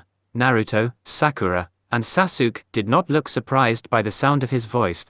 Although they hadn't acknowledged his arrival, they did seem to know he was there. Not too surprising, since he hadn't really been erasing his presence. But the fact that they didn't respond in any way to his arrival was mildly perplexing. Late or not, he was their commanding officer. It wasn't as though he expected matching salutes and a chorus sir, but the absence of even a mutinous grumble at being made to wait for so long did seem rather uncharacteristic for at least 2 of these kids. That aside however, the fact that the Rookie of the Year was visibly lacking one of his arms was more pressing in Kakashi's mind, if only for how unexpected it was. He hadn't heard anything about the kid losing a limb, and he was pretty sure that wasn't something the Lord Third would have glossed over in his briefing. Had the boy had a training accident after their meeting yesterday, such things were not unheard of, even with the best of ninja, and an unsupervised academy student trying out a jutsu beyond his skill level could certainly do some serious damage to himself. The timing was rather unfortunate though. Before Kakashi could continue further on into a mental spiel about all the ways that an orphaned academy graduate with a missing limb could get totally fucked over by the system however, Sasuke languidly turned his head to meet the copy ninja's eye. The boy's expression was inscrutably deadpan. "I fell down the stairs," was Sasuke's blithe response. Kakashi blinked again. "Oh, I see," he said lamely. It was all he could say really. How the hell was a person supposed to respond to something like that? It was obviously a lie, but calling the kid out on it wouldn't really accomplish anything. Not if he was still stubborn enough to show up for his genin test. The facepalming which ensued on Sakura and Naruto's parts did not escape Kakashi's notice either. They probably knew the truth of the matter, or else could guess it well enough. Kakashi shook his head. "Well, I guess I won't bore you by saying you should seriously consider a career change," he drawled. "But don't think I'll go easy on you just because you're a cripple, either." He noticed the kid's eye twitched. "Ah, a sore spot was it? Don't think we'll go easy on you just because it's 3 against 1, Sasuke replied with a sharp look, his tone as cool as ice. Kakashi's visible eye crinkled, and he let out a laugh. My, it's nice that you're confident of your chances," he remarked, waving a hand dismissively. "But I haven't even explained the details of this survival exercise yet." He flicked an eye over the bento lunches the three were finishing up, "and I'm a little surprised you three didn't heed my warning by the way." Sakura shrugged, closing her empty lunchbox. "Better to face a difficult mission properly nourished," she quipped. "It would hardly be very professional to let nerves keep us from eating." "I see. Aren't you the clever one?" Kakashi commented, amusedly stroking his chin through his mask. "Let's hope that shrewdness doesn't backfire on you." He took a pair of bells from his pocket, then, his expression going neutral. "Now, about your test, can you guess what we're going to do with these?" he drawled, flicking his wrist to ring the little bells. Naruto put the lid on his bento box, and shot a lazy glance at the petite ornaments. "Take those bells from you," he guessed, making a show of stifling a yawn. "Easy as cake." Kakashi's eye twitched. He let out a small huff. "Well yes, you will have to take these bells from me," he said, the tiniest hint of annoyance momentarily creeping into his tone. He'd had a whole monologue and everything ready to put the fear of God in these little greenhorns, but they kept taking the wind out of his sails. "And anyone who doesn't get a bell will be sent back to the academy, I'm sure," Sasuke droned, sounding far too bored to actually be discussing the possibility of being flunked and forced to start his education all over again. Kakashi was silent for a moment, his eye twitched twice this time. He nodded, then, after a brief pause, yes they will, and you know what else," he said, sounding much more cheerful than was safe. "You have only an hour to do it." Sakura chuckled. "That long?" she said. "You must really not have a very high opinion of us." A dangerous gleam came into her eyes. For a second, Kakashi could have sworn that he saw her smirk. Naruto clapped his hands once, and hopped to his feet with a grunt. "That's something we'll have to remedy," the blonde commented, grinning in a way that reminded Kakashi a little too much of the late Kushina. It wouldn't do for him to doubt his students' capabilities. After all, cerulean orbs flashed as much amusement as determination. Naruto's smile showed far too many teeth as he raised his hands up to chest height, holding out a fist to either of his teammates. Sasuke smirked at the whiskered prankster. He bumped fists, matching Naruto's left hand with his right, then he closed his eyes. Sakura mirrored Sasuke's gesture, bumping Naruto's other fist and closing her own eyes. She had a frightening grin on her face. For a second, everything was still. "What?" A Naruto in his late teens stared disbelievingly at an older, Sharingan-less Kakashi. Standing next to him was a one-armed Sasuke, who looked distinctly ruffled. "You heard me," Kakashi drawled, a slightest wrinkling around his eyes betraying the amused tilt of his lips. "Neither of you was ever officially promoted beyond genin rank." Naruto's face reddened, and he spluttered. "Oh come on," he protested. "That's bullshit, sensei. Are you seriously gonna tell me that saving the whole damn world wasn't worth the field promotion?" Kakashi shrugged, as though he had no say in the matter and was just relaying this unfortunate news to the pair, which all three present knew was not the case. "What can I say? The paperwork never went through." Sasuke's eye twitched. "You know, I was promoted to Chunin rank in Oto." Naruto glowered at his friend, annoyed. "And what happens in Oto stays in Oto," Kakashi quipped. "You're a leaf ninja now, again, and that means you're back to the rank you had before your, desertion." Sasuke flinched, his fingers curled into a fist. "Are you seriously telling us that we have to retake the Chunin exams?" Naruto asked, looking highly exasperated. Kakashi smiled at his two male students. "Yes," he said cheerfully. Naruto, Sasuke, and Sakura's eyes snapped open again a second later. Chunks of grassy turf began to fly up around the three, the ground trembling at their feet. Waves washed away from them on the surface of the nearby pond, completely defying all conventional logic. The surrounding trees swayed and cracked, as though buffeted by a frightful gale. Kakashi blinked. The little bit of his face that was actually visible looked distinctly pale. Sakura grinned, and pulled her fist apart from Naruto's. Her eyes gleamed with an unholy light, and she shifted her legs. "You know the plan?" Naruto said. Sasuke and Sakura nodded. The former separated his fists from Naruto's, raising his hand in the seal of confrontation. Kick his ass, get the bells, Sasuke drawled. Nice and simple, I don't even need anything fancy for this. Sakura grinned, and hummed her agreement. Not much call for a medic yet, either she remarked, but this is about showing teamwork. Naruto nodded, and clapped his hands together. Scatter, he barked. All three of them blurred, and vanished. Kakashi blinked again, quite dumbstruck. I have a bad feeling about this, he mused to himself. A second later, his instincts were screaming at him to move, and his body jerked back on paranoid reflex. He saw a flicker of pink out of the corner of his eye, and the ground where he had just been standing burst apart, compacted turf buckling and splitting. Chunks of soil ripped through the air, pelting Kakashi with grass and dirt. Sakura dislodged her fist from the center of a small impact crater. She had a savage grin on her face. Lesson number 1, the girl said all too sweetly, absent-mindedly brushing a bit of soil from her knuckles. Taijutsu, Kakashi stared. Wah, he managed to intelligently say, before being forced to sidestep a vicious straight thrust from the girl's fist. A rip appeared in his flak vest, even though the punch missed him by a good several inches. Kakashi felt a bead of nervous sweat trickle down past his eye. Sakura spun, and brought her leg around in a low sweep. Kakashi just barely jumped over it, and he heard a small tree fall over several meters away in an event he hoped to high heavens had nothing to do with the girl's kick. A small fist rocketed up towards his abdomen, then, and the log that took the copy ninja's place exploded into a sizable cloud of sawdust. Oh, replacement jutsu, how very droll, Sensei Sakura smirked, and her eyes flicked over to a seemingly inconspicuous bit of foliage in the surrounding forest. She cracked her knuckles ominously. Kakashi, who had replaced himself with the brave log that was now floating through the air in puffs of infinitely fine particulate matter, mentally swore when he realized the girl was looking right at him. Briefly, the man wondered if it wouldn't be prudent to uncover Obito's Sharingan. Relatedly, he also wondered what the hell they were teaching kids at the academy these days. Was somebody trying to get back at him for failing all those other teams? Logically,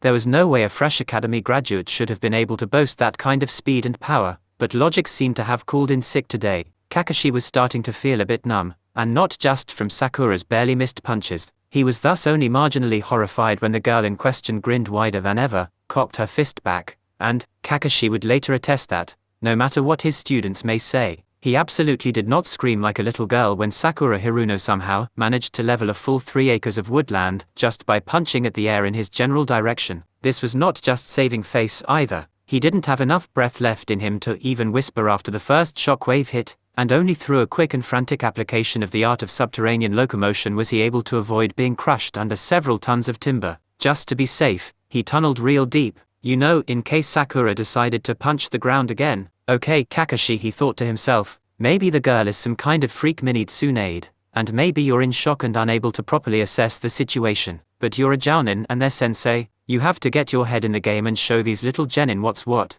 Easier said than done, a more bitter part of the man longed to reply. But in terms of sanity, Kakashi drew the line at holding literal conversations with himself, so instead, he grit his teeth, took a deep breath, and felt a kunai nick his shoulder, right through his flak vest. Also, several meters of rock and soil. Well then, another kunai came down through the earth, barely missing his face. Even with his Sharingan still covered, it was hardly a featuring Goth brilliance to deduce that lightning-natured chakra was probably being channeled through the knives. He could feel his hair stand up on end when it passed. Deciding that valor was, in this case, the better part of discretion, Kakashi reluctantly returned to the surface, narrowly avoiding a few more lighting kunai. The second he could feel the sun on his face once again, the Hound Summoner found himself eye to eye with very curious-looking Sharingan. Rather than the usual 1, 2, or 3 tomoe, it had a strange pattern in red and black, almost like something you might see in a gothic kaleidoscope. Lesson number 2, came Sasuke's half-bored, half-vindictive tone. Genjutsu, all at once.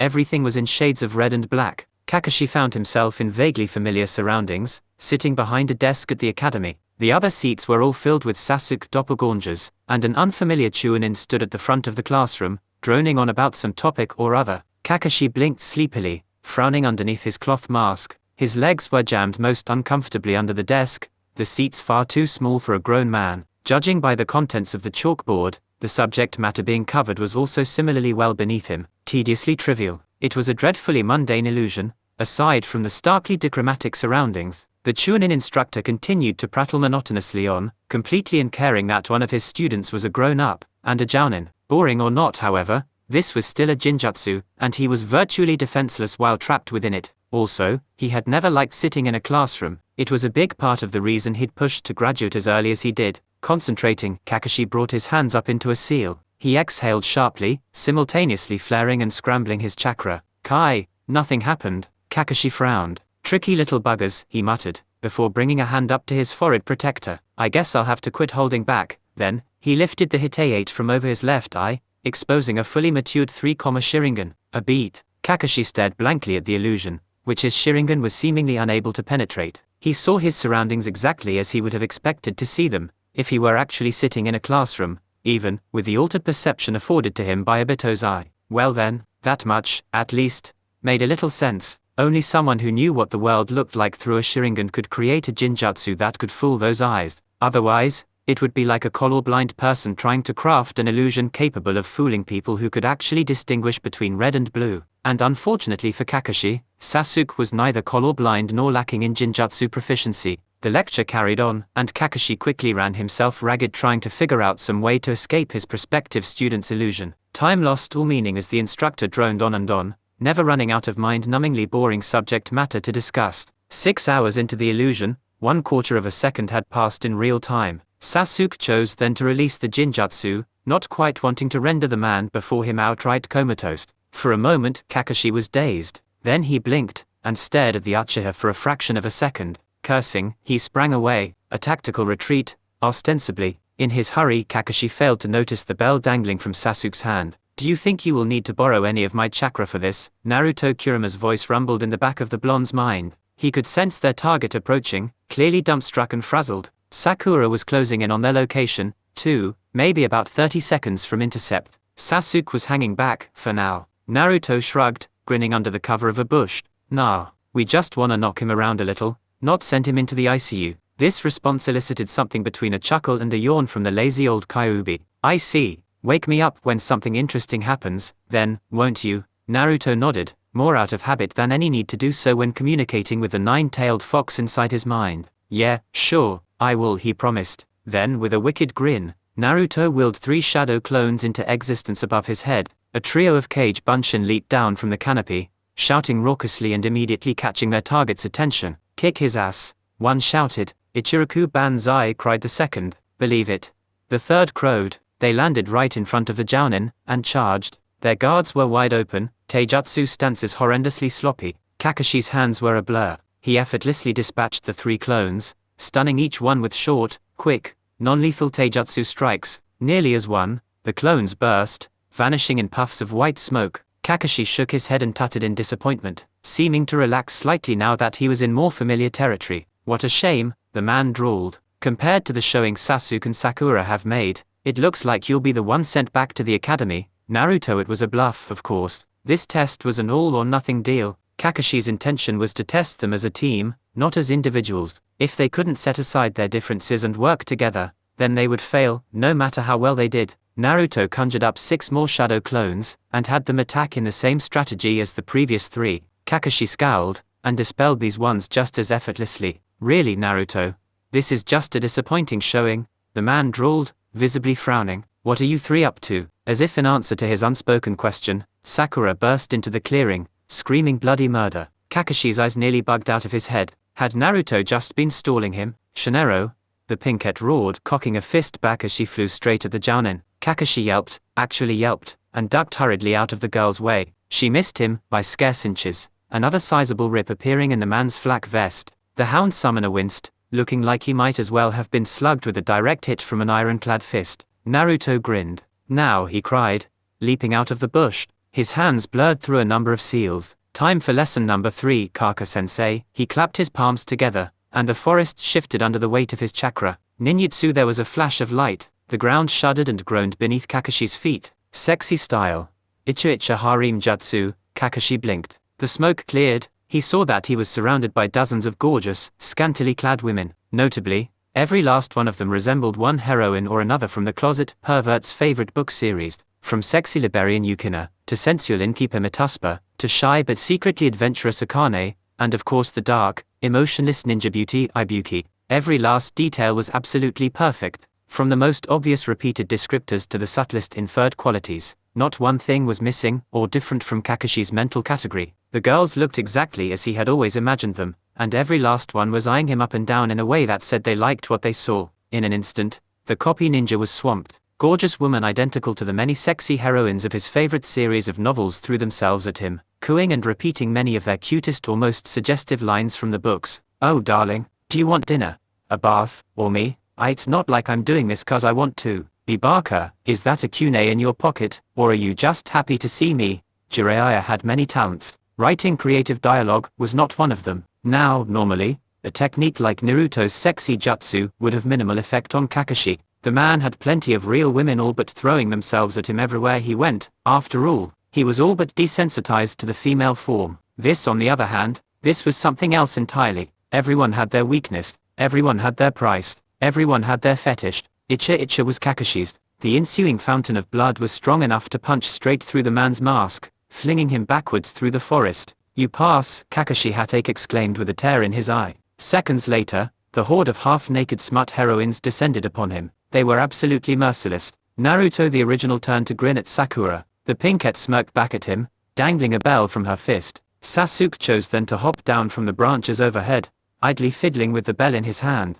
"I'm surrounded by perverts," he groused, espying the slight trickle of blood on Sakura's upper lip. The pinkette shrugged. "Kakashi-sensei is very handsome under that mask of his," she said flippantly, "and Naruto's sexy jutsu is quite compelling too." Naruto laughed, looking smug. Sasuke rolled his eyes, and shook his head. "Ah, whatever," he muttered. Turning to Naruto he said, "Hey, did you ever get a hold of that delivery ninja?" Naruto glanced from the continuing carnage of his Icha harem jutsu, which also happened to be the name of his latest installment in the Icha series, ghost written by Konohamaru. "Yeah," he said, "I gave him the letters and the instructions. We ought to be getting our SVPs back sometime between now and, well, when the wave mission started last time." Sasuke nodded, looking satisfied. Sakura seemed completely incapable of tearing her eyes away from the Lord Seventh's most fearsome jutsu behind the ultramassive Bijouda Miracentric Omni-Elemental Barrage, Mark 7. Kakashi, for his part, was convinced that he had died and gone straight to Icha heaven, which he was perfectly okay with. Hinata Uzumaki ne Hyuga dearly loved her family. This statement was not exclusive to her husband and children, or even to just those members of the Hyuga clan who had been kind to her as a child. Family was family. Even the most distant relatives on her husband's side were as dear to her as siblings. Karen Hazuki ne Uzumaki was like a sister-in-law to Hinata, and she was as close to the woman as she was to her own sister. Keru Akimichi was practically a cousin. The daughter of Priestess Shion was like a niece. The Hyuga family tree was very closely knit, even for all of the bad blood between its branches. Hinata was accustomed through long use to reckoning even far-flung relations as kin, as the Hyuga clan, for how large as it was, kept among its own as often as not. The fact that her husband's clan had all but disintegrated and scattered to the four corners of the earth decades ago did not deter Hinata from warmly greeting even his most distantly removed relatives as family. She was a kind, warm-hearted, understanding sort of woman. Even though her childhood had not always been the happiest or most fortunate, she firmly believed in family before all else. This was why she could greet someone like the Hoshikage as Niaisama, just because the man's mother had carried a few drops of Uzumaki blood within her veins. Hinata loved her family dearly. This statement did not exclude her father. Oh, he had been a hard man, a stern disciplinarian, who would not hesitate to berate her for even the slightest mistakes while training. Hiashi Hyuga had never been a terribly expressive individual, and had rarely shown any kind of recognizable affection to his children in their youth. A less forgiving woman than Hinata would not hesitate to begrudge the man his harsh training and critical attitude. But Hinata loved him all the same. Hiashi was her father, and not a bad person. As a parent herself, she could now understand the anxiety and the worry, the fear of not being ready to raise a child. She had faced many of the pitfalls herself, been forced to overcome numerous tribulations as a mother of two. Her father had never hated her. No, it had been a very long time indeed since Hinata had feared as much. He loved both of his daughters, and wanted only the best for them. As the head of a ninja clan, that meant doing everything he could to make his girls strong, to impart upon them the resolve necessary to someday lead the family, and fighting ability to keep them alive. Hinata did not resent her father for calling her weak as a child, or for pushing her so hard to improve. Those words had hurt, of course, and the stress had driven her to withdraw further and further into herself, but she knew that he had been doing no different for her than his father had done for him and his brother. If anything, Hayashi's methods had been lenient by the standards of traditional shinobi discipline. He had never struck her outside of a spar, or pushed her too far past her limits. He was not an outwardly affectionate man, but neither had he ever been abusive. When it had become seemingly clear to him that Hinata would likely never be able to completely discard her kind nature, or to overcome her hesitation and self-doubt, he had simply given up and turned his attentions to the more promising Hanabi. This may have dismayed Hinata when she was young, but the person she was now could understand his reasoning. She did not resent the man, or begrudge him that long-past dismissal of her potential. Hinata Uzumaki was a mature, grown woman. She had overcome those insecurities many years ago. She and her father had reconciled when she was still in her teens, and now she was 35 years old, a mother of 2 academy students. With a husband like Naruto Uzumaki, it was only natural that Hinata would have long since come to terms with her childhood, although she was now in a 12-year-old body. Back when her father's antipathy towards her had been at its peak, from Hinata's perspective she had been at peace with the man for almost 20 years. She loved her father dearly, and respected him as well. This did not mean, however, that she could not find amusement in his present fear of her. Honestly, the whole misunderstanding was actually pretty funny from her perspective. The look on his face when he saw her returning to the manor had nearly made Hinata break out in laughter. Even now, a quarter of an hour later, she could still feel 1 or 2 giggles escape her lips as she thought about her father clinging to Dojo's outside wall like the ground had turned into lava. Hiashi hadn't even looked that undignified at his 50th birthday party, when one of his older cousins had cracked out some less than flattering baby pictures of the retired clan head. Hair, SNRK. Kiba Inuzuka stared at his female teammate with an odd mixture of confusion and anxiety. Hinata's face was quite a deep shade of red, and her shoulders appeared to be spasming on and off. She looked rather like she was having trouble breathing too, and was clutching uncharacteristically at her ribs. "Are you alright, Hinata?" he ventured, looking uncertainly at the girl. "Tee ha ha. Why yes, I'm fine, he he he." Kiba-kun, Shino, from the other side of Hinata, looked askance at the girl. Possibly, he might have also been staring at their new Jounin sensei's behind. The sunglasses made it kind of hard to tell where his eyes were actually pointed. "If I didn't know any better, I would say it almost sounds like she's laughing," the Iburame commented. "Laughing?" Kiba frowned, narrowing his eyes and looking more closely at Hinata's scarlet face and trembling frame. "Ha, weird. Is that normal for her?" He looked curiously at Shino, perhaps expecting the insect user to have a better insight into their female teammate's personality. Kiba had honestly never actually noticed either of them until yesterday, when they'd been stuck on a genin squad together. Those two were not the kind of people who stood out from the crowd. Shino might have frowned at Kiba's question. "It was hard to tell. Not that I know of," he said. "It seems to be quite uncharacteristic of her." "Actually," Kiba furrowed his brow. He scratched his head. "So," he muttered. "What? Has she snapped or something?" For some unfathomable reason, Hinata's laughter seemed to redouble at this comment. Kiba stared at the girl, uncertain what to think. A Kamaru rode on the boy's head, the small white pup eagerly wagging its tail. Hinata shook her head, red-faced and trembling. No, I'm sorry." She giggled a little more, tears in her eyes. It's nothing, Kiba-kun, Shino-kun.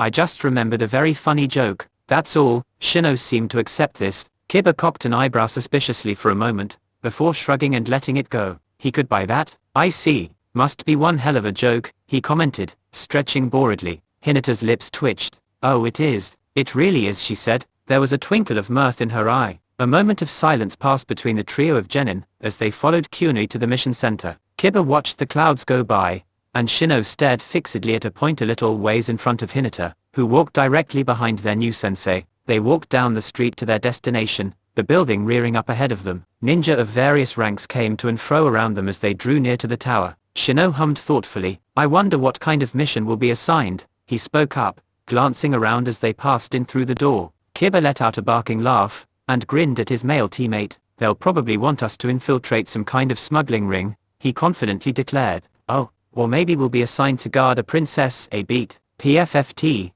Hinata's face turned an impossible shade of maroon, and her cheeks puffed out, wide-eyed and shaking. Her mouth snapped open, a howling laughter escaping her lips. "Ha ha ha ha ha. Oh goodness, ah ha ha ha ha."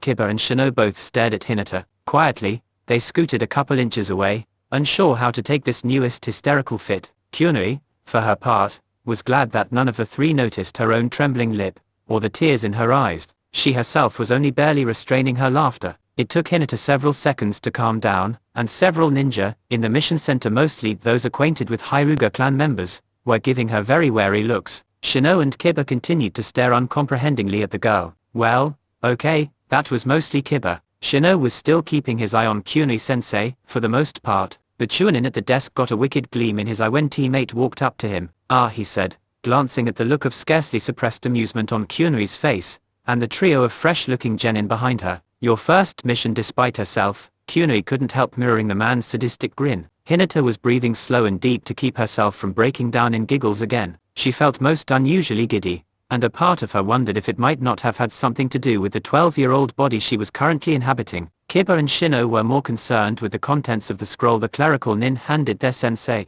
Even the fairly stoic Aburame looked a hair eager for their first official job as shinobi of the Hidden Leaf. "Well, what's our mission?" Sensei Kiba asked excitedly. "Infiltration, assassination, bodyguard duty." Kyunri turned to face her students, an all too innocently sweet smile on her face. "Babysitting," she told them, a trace of sadistic delight in her tone. Oh, she was going to relish this, if only she had a camera to preserve the looks on their faces for posterity. Kiba blinked, his face twisted in disbelief and confusion. He looked one part offended, one part irritated, and one part constipated. Even Shino seemed to wilt a fraction of inch. Hinata beamed, however, the only one of the three to not only look unperturbed by this announcement, but even appear to be downright pleased with their assignment. "Oh, good," the girl warmly chirped, "that should be fun." They passed. Hiruzen Sarutobi, the Lord Third Hokage, looked up from his calligraphy. Smoke curled from his pipe in thin wisps, the slender, finely crafted instrument shifting between the elderly shinobi's lips. Kakashi Hatake was standing just outside the threshold of Hiruzen's study, looking oddly pleased despite the ragged state of his uniform. The Sandaime was mildly surprised to note what looked like numerous claw marks in the Jounin's flak vest, as well as a few larger rips and tears. Hiruzen narrowed his eyes thoughtfully, plucking his pipe from his mouth. He exhaled a puff of sweetly pungent smoke, frown lines subtly deepening. "Did they now?" he murmured, voice low and raspy. "HRM, I must admit, that is a pleasant surprise. Iruka seemed quite certain you would fail them." A strange expression flickered over Kakashi's face for the briefest instant. Less perceptive men wouldn't have even noticed it. "Iruka, huh? I think I remember him," Kakashi said, his visible eye marginally narrowing. "Their academy instructor, right?" "Correct," Hiruzen said with a curt nod. "I do believe you're the one who convinced him to make that particular career choice." "Was I?" Now Kakashi mused. "Well, I don't remember it, but I suppose it could have happened." He shrugged. "Honestly though, if that guy was actually worried about those three failing my test." He trailed off. Hiruzen noticed a curious mixture of resentment and gratitude in the copy ninja's voice.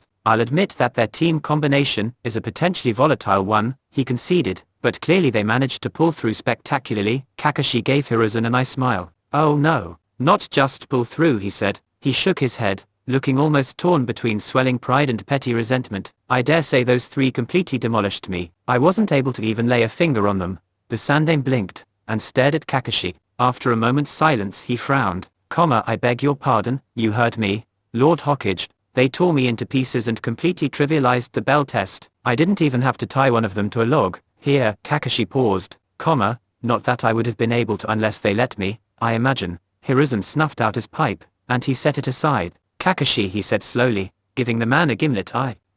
"Have you been indulging in any recreational habits I should be aware of? Maybe they aren't immediately poisonous, but there's still a reason that those mushrooms are labeled as highly toxic in the field manual." Kakashi shook his head. "I assure you, Hokage-sama," he said sincerely, "I have not been engaging in the use of any non-prescription opiates, narcotics, or psychotropic substances." Hiruzen's eyes were still narrowed. "And yet you were unable to so much as lay a finger on three freshly graduated academy students," he drawled. The skepticism was dripping from his tone. "Perhaps you need to be sent back for remedial lessons, yourself." Kakashi, again, shook his head. No, you wouldn't be saying that if you'd seen them in action," he insisted, a strange look in his eye. He glanced pointedly at the Lord Third's crystal ball. Hiruzen cleared his throat, inconspicuously dabbing a bit of blood away from his nostrils as he recalled a certain impromptu spar that had erupted between Anko and Yugeo in the hot springs earlier that day. "HRM, yes, well," he muttered, "they must have set up quite a good number of traps for you in the length of time it took for you to arrive.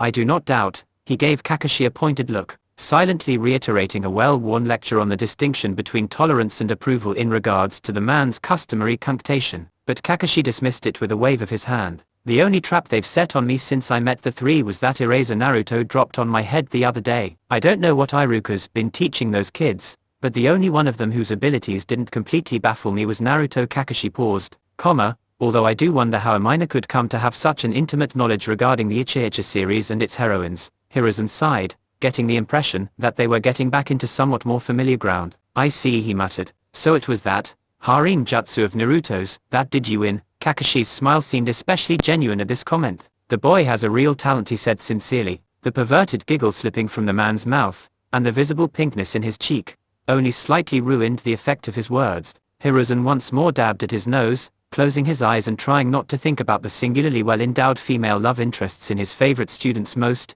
famous series, all clad in nothing but thin wisps of smoke, and lewdly squirming and cooing as they piled on top of him, and the sandame's cheeks darkened noticeably. The tissue in his hand became stained with red. Yes, yes, of course, he said distractedly, before weakly shaking his head and discarding the blood-drenched tissue. Well, yes, HRM, ahem, he cleared his throat. What about the other two, then? He inquired, trying to change the topic to something less likely to violently exsanguinate him with certain associated mental images. Kakashi paused, frowning, well, Sakura leveled a good portion of the forest surrounding the training grounds. She's like a freak mini Tsunade, he said with a barely repressed shudder. A moment later, he added, almost as an afterthought, oh, and also Sasuke seems to have awakened some strange kind of Sharingan. The Lord Third blinked. A frown tugged at his lips. Define strange, Kakashi. It didn't have a tomoe pattern, Kakashi elaborated. It looked like, well, I don't know how I'd describe it. It was sort of like, he gestured vaguely. Do you know those spyglass sort of toys? The ones with the dials and the twisting shapes that don't actually show what you're looking at? Kakashi scowled,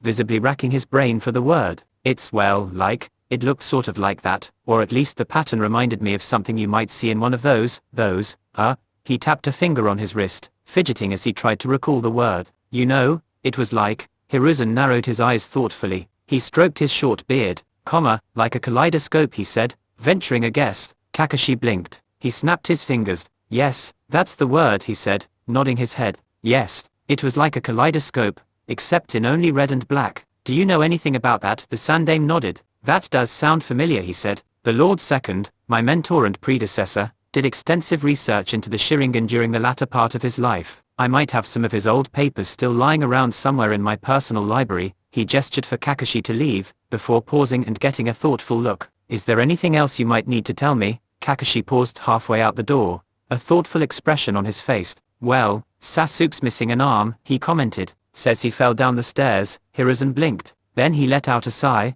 and rubbed the bridge of his nose. How troublesome, the professor muttered. Yeah, tell me about it, Kakashi agreed. Somewhere in the village, Shikamaru Nara sneezed. Man, 12-year-old me was such a slob. Naruto looked around at his apartment, shaking his head. It was an absolute pigsty. Sasuke and Sakura stood behind the blonde, to either side. Both looked around at the apartment, really taking in the messy, filthy state of their friend and teammate's living quarters. Right, like you aren't still one, Sasuke drawled, rolling his eyes. He smirked at Naruto. The blonde scoffed in response, shooting a dark look back over his shoulder. Bah, what do you know, he grumbled. Sakura looked around appraisingly. She and Sasuke had been in here earlier, of course, but she hadn't really taken the time to take a good look around until now. She gave a weak shrug, and a lopsided half-smile. I don't know, she murmured. I wouldn't say it's that bad. Naruto scratched the back of his neck, and he gave Sakura a sort of grateful look. You think so, he said. I mean, I know I was just a kid living on my own. Why yeah, it's not that bad, Sakura repeated, saying it with a touch less conviction. Sasuke snorted. I've seen landfills with less garbage, he scoffed, wrinkling his nose. Please tell me you plan on tidying up in here? Naruto the blonde shrugged. Maybe if I have time, he said, waving a hand dismissively, but I was kinda busy sending out those letters earlier. You know, yes, unfortunately, Sasuke muttered. He grimaced at the sight of a half-empty cup ramen sitting amongst wrinkled, dirty tissues. Sakura frowned, placing a hand on her husband's shoulder. Now dear, she said, her tone gently remonstrating, be polite. That was as much your idea as Naruto's. I know, Sasuke sighed, rolling his eyes. Honestly, woman, between you and our honorable Lord Hokage, it's a wonder I've managed to stay sane all these years. That's assuming an awful lot. Naruto guffawed, elbowing his friend in the ribs. Like you aren't already completely cracked. He waggled his eyebrows teasingly. Sasuke looked like he was an inch away from pouting. Bastard, he sniped. But there was no real heat behind the word. Sakura smiled indulgently, and wrapped an arm around Sasuke's waist. Naruto chuckled, and cleared away a spot on his couch. Garbage and old scrolls were heaped onto the coffee table, and one of the legs was propped up on a stack of ancient, yellowing newspapers. This place could really use a woman's touch, the pinkette observed absent-mindedly. Maybe Hinata could help you tidy up. It's like the bachelor pad from hell, Sasuke agreed. Naruto shrugged, before letting himself plop down on the couch. I was a total slob as a kid, he conceded, but it's not like I'll be inviting people over for dinner parties, or anything. A sock chose that moment to wriggle its way out from under a stack of ramen cups, stale and crusty, more brown than white. The article of clothing started crawling off the coffee table, gurgling hideously. The vile thing flopped onto the floor with an audible grunt. Naruto pinned it down with a lazily flung kunai, not even looking in the sock's direction as he continued chatting with his teammates. Sasuke and Sakura spared a mildly disturbed glance toward the still writhing garment. The blood-curdling screams were rather disconcerting. Naruto, Sasuke said, looking slightly sick. Please, clean your damn apartment. Sakura nodded weakly in agreement. Why yeah, I think we'd all rather avoid a repeat of the boxer shorts rebellion, she concurred. Or the curdled milk revolt, Sasuke added, his eyes glinting with something like amusement. Sakura smiled crookedly. Oh yes, she said. And of course, who can forget the moldy toast assassination plot? Heavens forbid we have another stocking strike, Sasuke said seriously. Or a mutant cockroach insurgence, Sakura spoke. Ugh, that was horrible, Sasuke said with a shudder. Don't even remind me, he made a face. Sakura nodded sagely, and gave him a reassuring pat on the shoulder. Don't worry, Hon, I'm sure we'll be able to cut it off before it starts, she said. If it looks like the roaches are about to achieve sentience and assimilate the power of chakra from Naruto's garbage, the 7th Hokage made a very rude gesture. Assholes, Naruto grumbled, sounding distinctly petulant. I am so assigning you each a month of D ranks when we get back home. Sasuke and Sakura smiled, and whistled innocently. Hinata Uzumaki nee Hyuga dearly loved her family. This statement was not exclusive to her husband and children, or even to just those members of the Hyuga clan who had been kind to her as a child. Family was family. Even the most distant relatives on her husband's side were as dear to her as siblings. Karen Hazuki nee Uzumaki was like a sister-in-law to Hinata,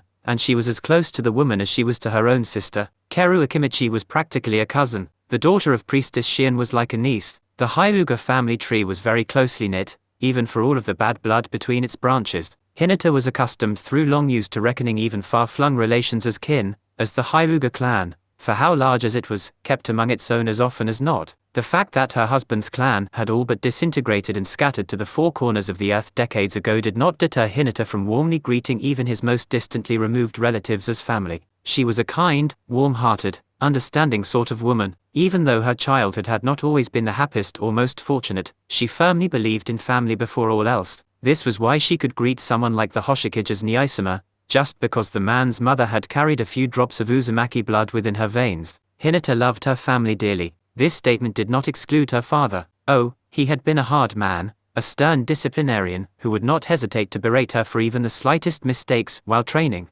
Hiashi Hyuga had never been a terribly expressive individual and had rarely shown any kind of recognizable affection to his children in their youth. A less forgiving woman than Hinata would not hesitate to begrudge the man his harsh training and critical attitude. But Hinata loved him all the same. Hiashi was her father, and not a bad person. As a parent herself, she could now understand the anxiety and the worry, the fear of not being ready to raise a child. She had faced many of the pitfalls herself, been forced to overcome numerous tribulations as a mother of two. Her father had never hated her. No, it had been a very long time indeed since Hinata had feared as much. He loved both of his daughters, and wanted only the best for them. As the head of a ninja clan, that meant doing everything he could to make his girls strong, to impart upon them the resolve necessary to someday lead the family, and fighting ability to keep them alive. Hinata did not resent her father for calling her weak as a child, or for pushing her so hard to improve. Those words had hurt, of course, and the stress had driven her to withdraw further and further into herself, but she knew that he had been doing no different for her than his father had done for him and his brother.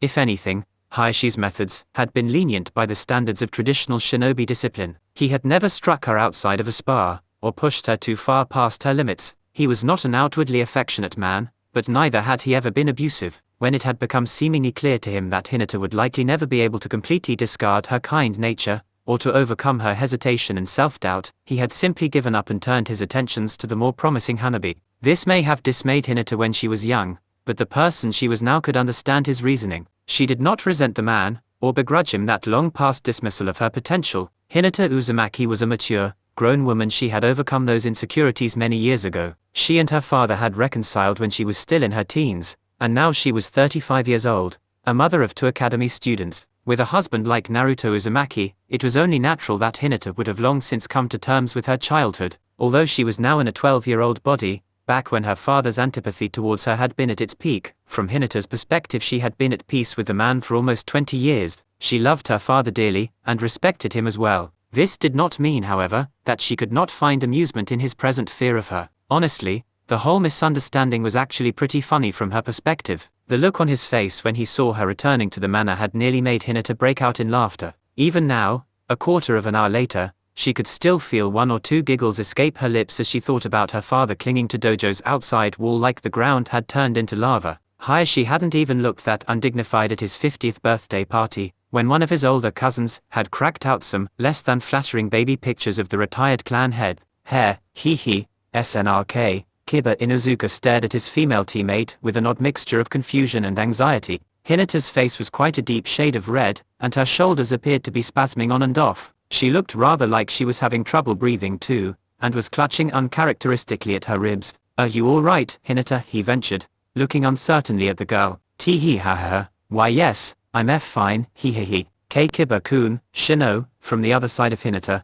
looked askance at the girl. Possibly, he might have also been staring at their new Jounin sensei's behind. The sunglasses made it kind of hard to tell where his eyes were actually pointed. "If I didn't know any better, I would say it almost sounds like she's laughing," the Iburame commented. "Laughing?" Kiba frowned, narrowing his eyes and looking more closely at Hinata's scarlet face and trembling frame. "Ha, weird. Is that normal for her?" He looked curiously at Shino, perhaps expecting the insect user to have a better insight into their female teammate's personality. Kiba had honestly never actually noticed either of them until yesterday, when they'd been stuck on a genin squad together. Those two were not the kind of people who stood out from the crowd. Shino might have frowned at Kiba's question. "It was hard to tell. Not that I know of," he said. "It seems to be quite uncharacteristic of her." "Actually," Kiba furrowed his brow. He scratched his head. "So," he muttered. "What? Has she snapped or something?" For some unfathomable reason, Hinata's laughter seemed to redouble at this comment. Kiba stared at the girl, uncertain what to think. A Kamaru rode on the boy's head, the small white pup eagerly wagging its tail. Hinata shook her head, red-faced and trembling. "No, I'm sorry." She giggled a little more, tears in her eyes. It's nothing, Kiba-kun, Shino-kun. I just remembered a very funny joke, that's all." Shino seemed to accept this. Kiba cocked an eyebrow suspiciously for a moment, before shrugging and letting it go. "He could buy that? I see. Must be one hell of a joke," he commented, stretching boredly. Hinata's lips twitched. "Oh, it is. It really is," she said. There was a twinkle of mirth in her eye. A moment of silence passed between the trio of genin, as they followed Kyunui to the mission center. Kiba watched the clouds go by, and Shino stared fixedly at a point a little ways in front of Hinata, who walked directly behind their new sensei. They walked down the street to their destination, the building rearing up ahead of them. Ninja of various ranks came to and fro around them as they drew near to the tower. Shino hummed thoughtfully. "I wonder what kind of mission will be assigned," he spoke up, glancing around as they passed in through the door. Kiba let out a barking laugh, and grinned at his male teammate. "They'll probably want us to infiltrate some kind of smuggling ring," he confidently declared. "Oh, or maybe we'll be assigned to guard a princess, a beat. PFFT. Hinata's face turned an impossible shade of maroon, and her cheeks puffed out, wide-eyed and shaking. Her mouth snapped open, a howling laughter escaping her lips. "Ha ha ha ha ha. Oh goodness, ah ha ha ha ha." Kiba and Shino both stared at Hinata. Quietly, they scooted a couple inches away, unsure how to take this newest hysterical fit. Kyunui, for her part, was glad that none of the three noticed her own trembling lip, or the tears in her eyes. She herself was only barely restraining her laughter. It took Hinata several seconds to calm down, and several ninja, in the mission center, mostly those acquainted with Hyuga clan members, were giving her very wary looks. Shino and Kiba continued to stare uncomprehendingly at the girl. "Well, okay." That was mostly Kiba. Shino was still keeping his eye on Kyunui-sensei, for the most part. The Chunin at the desk got a wicked gleam in his eye when teammate walked up to him. "Ah," he said, glancing at the look of scarcely suppressed amusement on Kyunui's face, and the trio of fresh-looking genin behind her. "Your first mission." Despite herself, Kyunui couldn't help mirroring the man's sadistic grin. Hinata was breathing slow and deep to keep herself from breaking down in giggles again. She felt most unusually giddy, and a part of her wondered if it might not have had something to do with the 12-year-old body she was currently inhabiting. Kiba and Shino were more concerned with the contents of the scroll the clerical nin handed their sensei.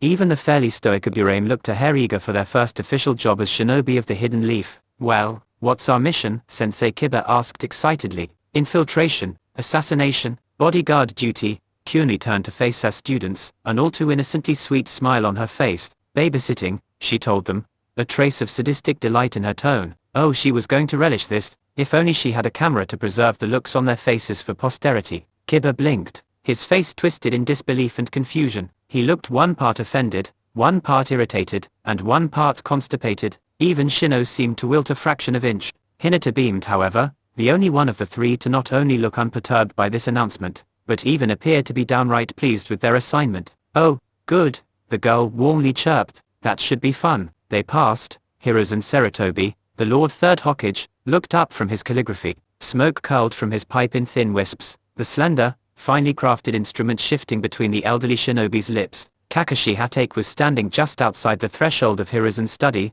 looking oddly pleased despite the ragged state of his uniform. The Sandaime was mildly surprised to note what looked like numerous claw marks in the Jounin's flak vest, as well as a few larger rips and tears. Hiruzen narrowed his eyes thoughtfully, plucking his pipe from his mouth. He exhaled a puff of sweetly pungent smoke, frown lines subtly deepening. Did they now? He murmured, voice low and raspy. HRM, I must admit, that is a pleasant surprise. Iruka seemed quite certain you would fail them. A strange expression flickered over Kakashi's face for the briefest instant. Less perceptive men wouldn't have even noticed it. Iruka, ha, I think I remember him, Kakashi said, his visible eye marginally narrowing. Their academy instructor, right? Correct, Hiruzen said with a curt nod. I do believe you're the one who convinced him to make that particular career choice. Was I? Now, Kakashi mused. Well, I don't remember it, but I suppose it could have happened, he shrugged. Honestly though, if that guy was actually worried about those three failing my test, he trailed off. Hiruzen noticed a curious mixture of resentment and gratitude in the copy ninja's voice.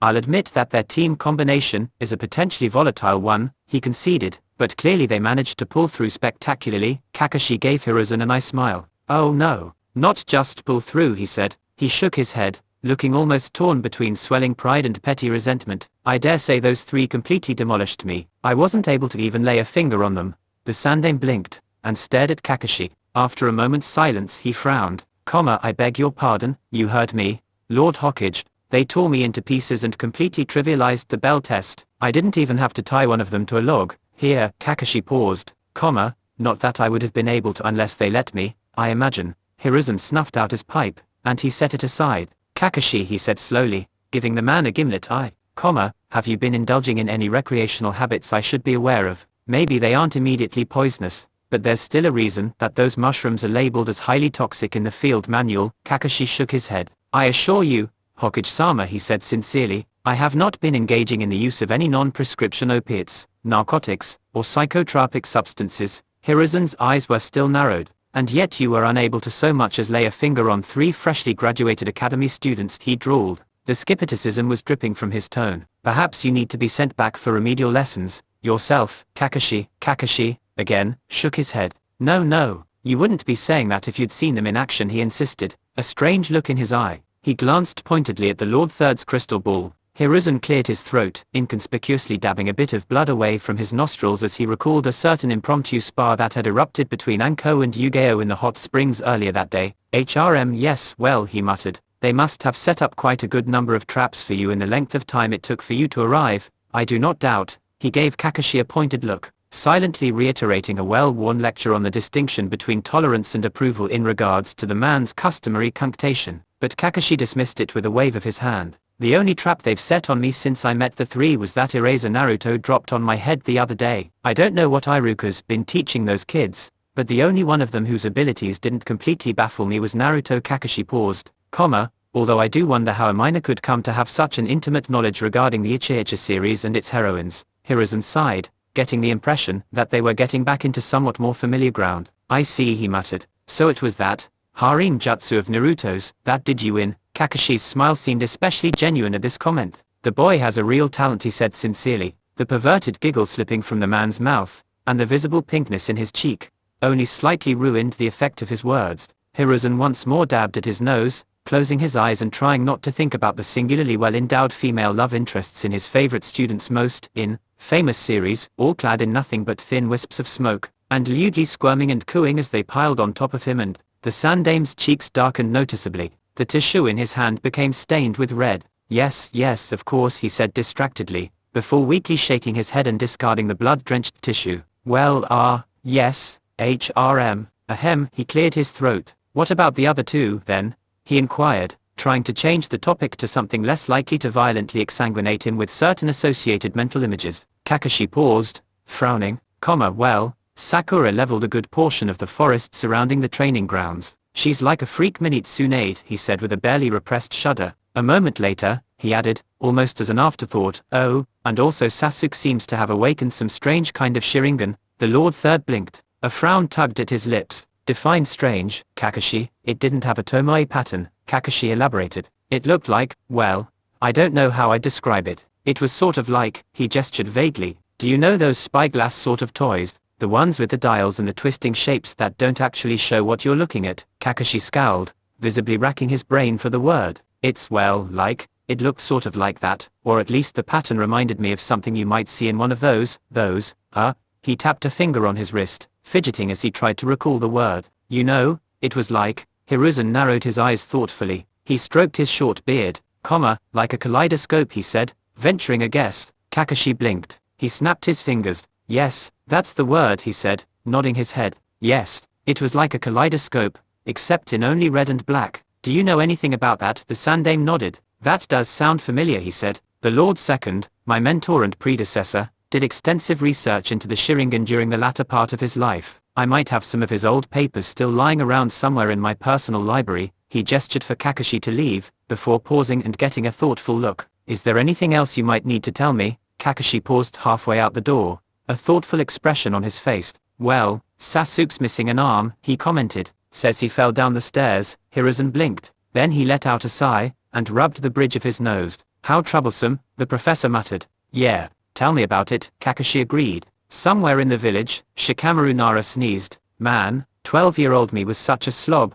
Naruto looked around at his apartment, shaking his head. It was an absolute pigsty. Sasuke and Sakura stood behind the blonde, to either side. Both looked around at the apartment, really taking in the messy, filthy state of their friend and teammate's living quarters. Right, like you aren't still one, Sasuke drawled, rolling his eyes. He smirked at Naruto. The blonde scoffed in response, shooting a dark look back over his shoulder. Bah, what do you know, he grumbled. Sakura looked around appraisingly. She and Sasuke had been in here earlier, of course, but she hadn't really taken the time to take a good look around until now. She gave a weak shrug, and a lopsided half-smile. I don't know, she murmured. I wouldn't say it's that bad. Naruto scratched the back of his neck, and he gave Sakura a sort of grateful look. You think so, he said. I mean, I know I was just a kid living on my own. Why yeah.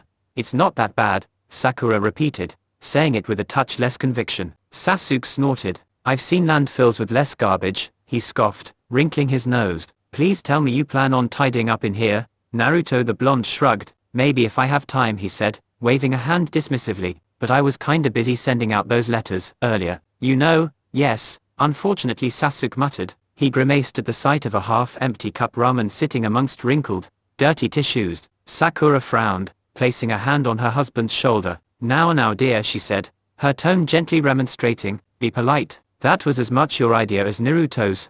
I know, Sasuke sighed, rolling his eyes. Honestly, woman, between you and our honorable Lord Hokage, it's a wonder I've managed to stay sane all these years. That's assuming an awful lot. Naruto guffawed, elbowing his friend in the ribs. Like you aren't already completely cracked. He waggled his eyebrows teasingly. Sasuke looked like he was an inch away from pouting. Bastard, he sniped. But there was no real heat behind the word. Sakura smiled indulgently, and wrapped an arm around Sasuke's waist. Naruto chuckled, and cleared away a spot on his couch. Garbage and old scrolls were heaped onto the coffee table, and one of the legs was propped up on a stack of ancient, yellowing newspapers. This place could really use a woman's touch, the pinkette observed absent-mindedly. Maybe Hinata could help you tidy up.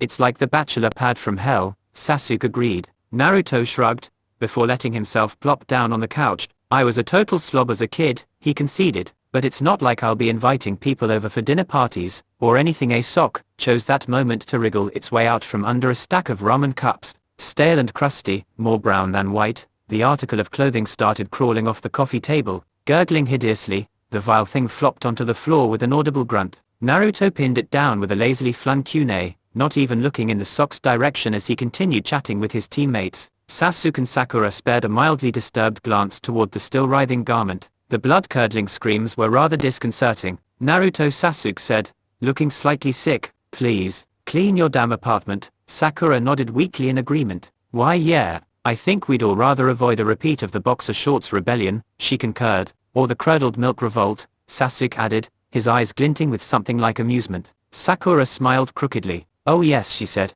and of course, who can forget the moldy toast assassination plot? Heavens forbid we have another stocking strike, Sasuke said seriously, or a mutant cockroach insurgence. Sakura spoke. Ugh, that was horrible, Sasuke said with a shudder. Don't even remind me, he made a face. Sakura nodded sagely, and gave him a reassuring pat on the shoulder. Don't worry, Hon, I'm sure we'll be able to cut it off before it starts, she said. If it looks like the roaches are about to achieve sentience and assimilate the power of chakra from Naruto's garbage, the 7th Hokage made a very rude gesture. Assholes, Naruto grumbled, sounding distinctly petulant. I am so assigning you each a month of D ranks when we get back home. Sasuke and Sakura smiled, and whistled innocently. Welcome home, dear. How was your mission? This was the first thing Naruto heard upon passing the Chunin gate guards. It was a fine, sunny day that saw Team 7's return from their first official C rank, and Hinata smiled cheerfully as her beloved walked back into the village. The mission went about as well as you could expect, Naruto said with a shrug. It turned into an A rank before we were even a day's walk from the village, of course. You know how that kind of thing goes.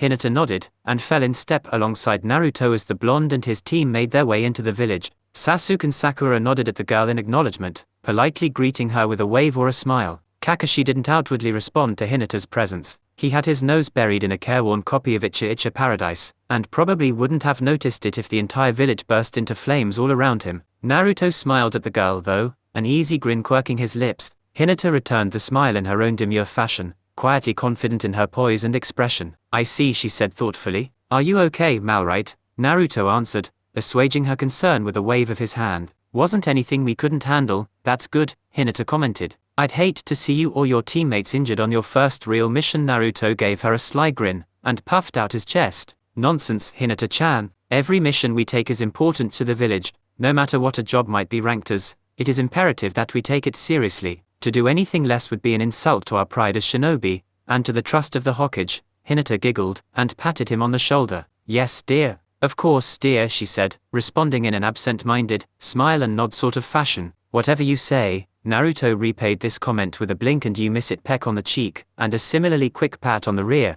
You know what I mean, sweetie, he spoke, winking cheerfully. Every little bit counts, and the village depends on the revenue we bring in with our missions. Hinata giggled, and retaliated by snatching her husband's hand and twining their fingers tightly together. You tease, she said, her eyes glinting with amusement. She winked at him. Don't start something you can't finish, Naruto pouted. Even if I still can't do it reliably, he muttered, before shaking his head. Well, that's beside the point. I've got good news.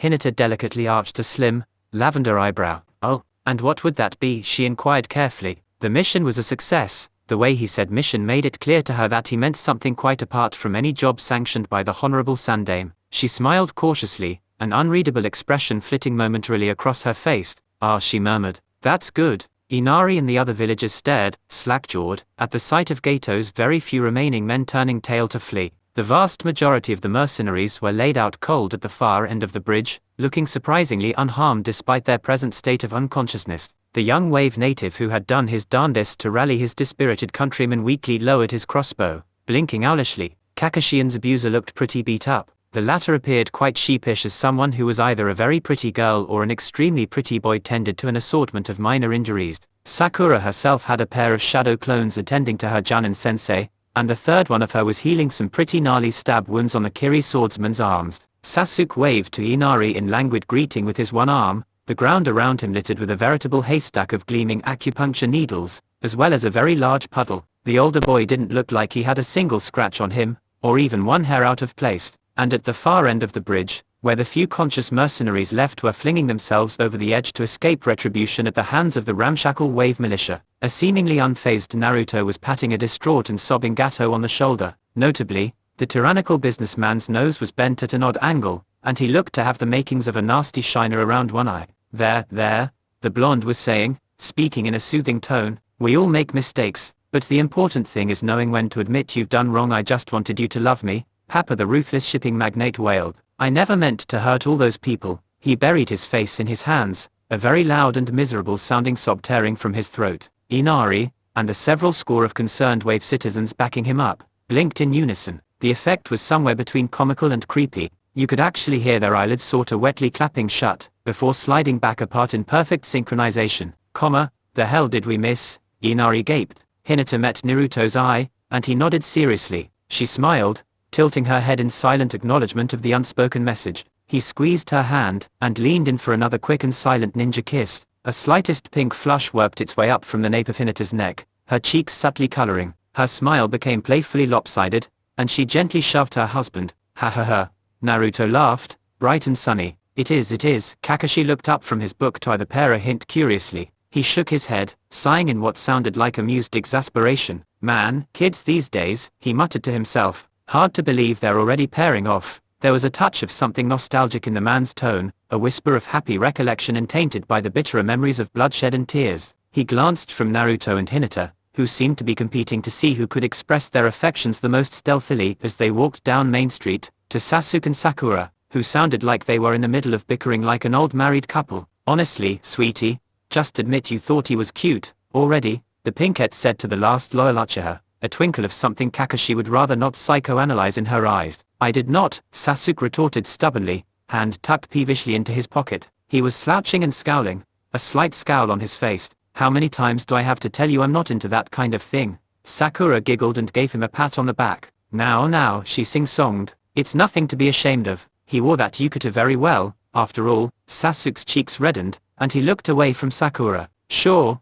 okay, yeah, he muttered peevishly. It did look good on him, I'll admit that much. If he'd been a girl, I might have even thought he was cute. He gave Sakura a sharp look, but he wasn't, so I didn't. Whatever you have to tell yourself, Sakura said, smirking wryly. Personally, I'd say he was absolutely adorable. You and your Shotokan, Sasuke huffed. Honestly, woman. Sakura rolled her eyes. Prude, she teased, blowing a raspberry, then she winked. Or maybe I should say hypocrite, she added, smirking. 'Cause I'm pretty sure I saw you checking out Tsunami-sans. That's completely different. Sasuke cut in, speaking remarkably loftily. Briefly shooting a glance at Kakashi, he lowered his voice, to say, she's much closer to our actual age, for one thing. Sakura snorted, and the fact that you and I are an item isn't enough to convince you not to stare at her ass, she jibed, though there was no actual heat in her words. Oh please, like it kept you from eyeing Zabuza's package, Sasuke retorted, rolling his eyes. Sakura shrugged. What can I say? She replied. I have a thing for younger men. He's not what I'd call handsome, though, Sasuke said. Or are you into that whole no eyebrows thing? And what would you call handsome? Sakura teased, latching onto the first part of his statement. Hey, honey, Sasuke blushed. It wasn't immediately obvious, but it was there. He coughed, clearing his throat. Haku, he conceded, seeing that his wife had brought their topic full circle. Quickly, face reddening further, he added, you know, since most girls seem to like their men to be on the more effeminate side, he is a total bishi. Sakura conceded, nodding sagely, though I'd say I've mostly outgrown that phase. Plus his face is just a bit too girly for my tastes. She winked at Sasuke, and grabbed his hand. No way in hell is that a man, Sasuke hissed to Naruto, watching Haku leave the clearing. Men do not shake their hips like that. Clearly you've never seen Saito Dance Club, Naruto drawled, watching Haku go. Besides, which of us apprenticed under the biggest straight pervert in the elemental nations? I know a woman when I see one. Haku is not a man, Sasuke insisted vehemently. She's obviously just a very flat-chested girl. Naruto rolled his eyes. Keep telling yourself that, bud. If you want to believe that Haku is just a pitanko who likes to go around lying about her gender, she is. Sasuke spoke,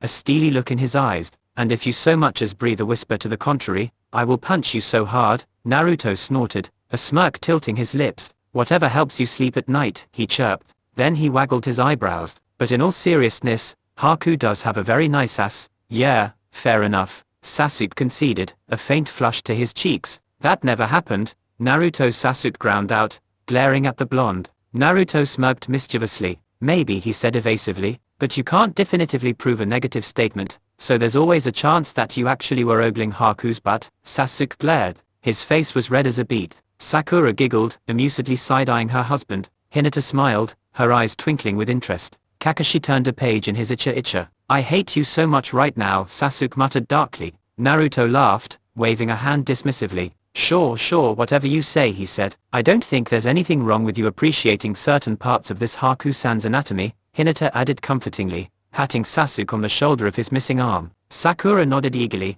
and if you decided to appreciate them in a more hands-on manner, she added with a playful wink, preferably while I'm watching. The pinkette waggled her eyebrows suggestively. Sasuke grimaced at this, and looked dearly like he wanted to continue defending his heterosexuality. Instead, after a moment of visible indecision, he spat out an exceptionally vehement curse against Naruto, Haku, and the whole damn world in general. Kakashi turned another page in his Icha. Tsunade was not having the best day. All week, all month, in fact, pretty much the whole past several years had just been one big mess, aside from the gambling losses, and massive debts, and sleepless nights filled with dreams of blood and failure. She also had to deal with people coming to her and asking for her services, and not those kinds of services, mind you. She was called the legendary sucker solely for the fact that she never knew when to quit, when it came to gambling, but she was also a legendary medic, almost universally considered to be the best healer in the world, so there were lots of people who wanted her to take a look at their sickly or injured loved ones, and for the most part,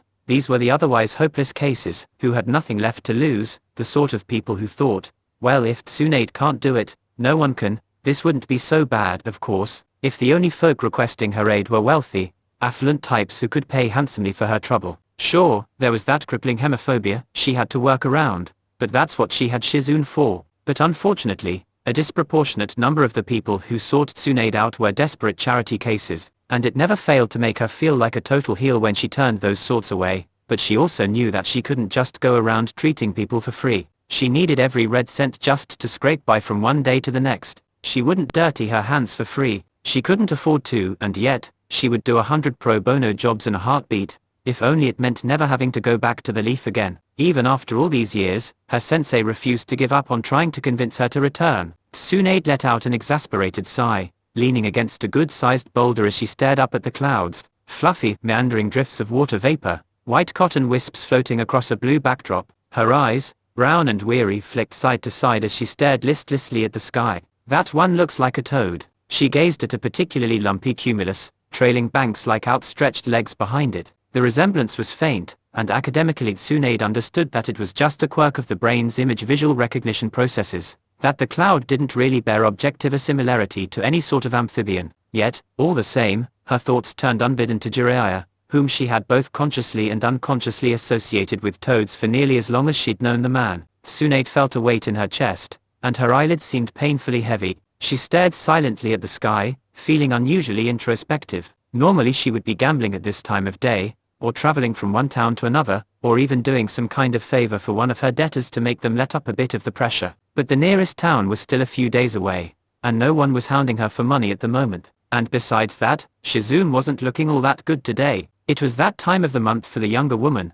and even with her level of medical ninjutsu, there was only so much that could be done without access to certain herbs or pharmaceuticals, and Tsunade had lost even more money at the last town than usual, so much so that they'd been forced to choose between food or medicine. Shizune was a real trooper, of course, and would have gladly soldiered on through the discomfort, but Tsunade felt sympathetic to the girl, and even if Shizune was a mature woman and Jounin level kunoichi much closer in age to 30 than 13, she would probably always think of her as a girl, and had suggested they take a break. Although she didn't show it outright, Tsunade could tell that Shizune was grateful. They were resting a short ways off the road, now, maybe 3 or so yards. Tsunade was reclining against a small boulder, and the girl who could have been her niece was down by the stream, splashing her face with cool water. Judging by the position of the sun overhead, and the length of time for which they'd been walking, it was probably late noon, maybe around 1 or 2 o'clock. Tsunade glanced towards her apprentice and traveling companion, who was gently coaxing Tonton to take a drink while they were stopped. It wasn't a particularly large stream,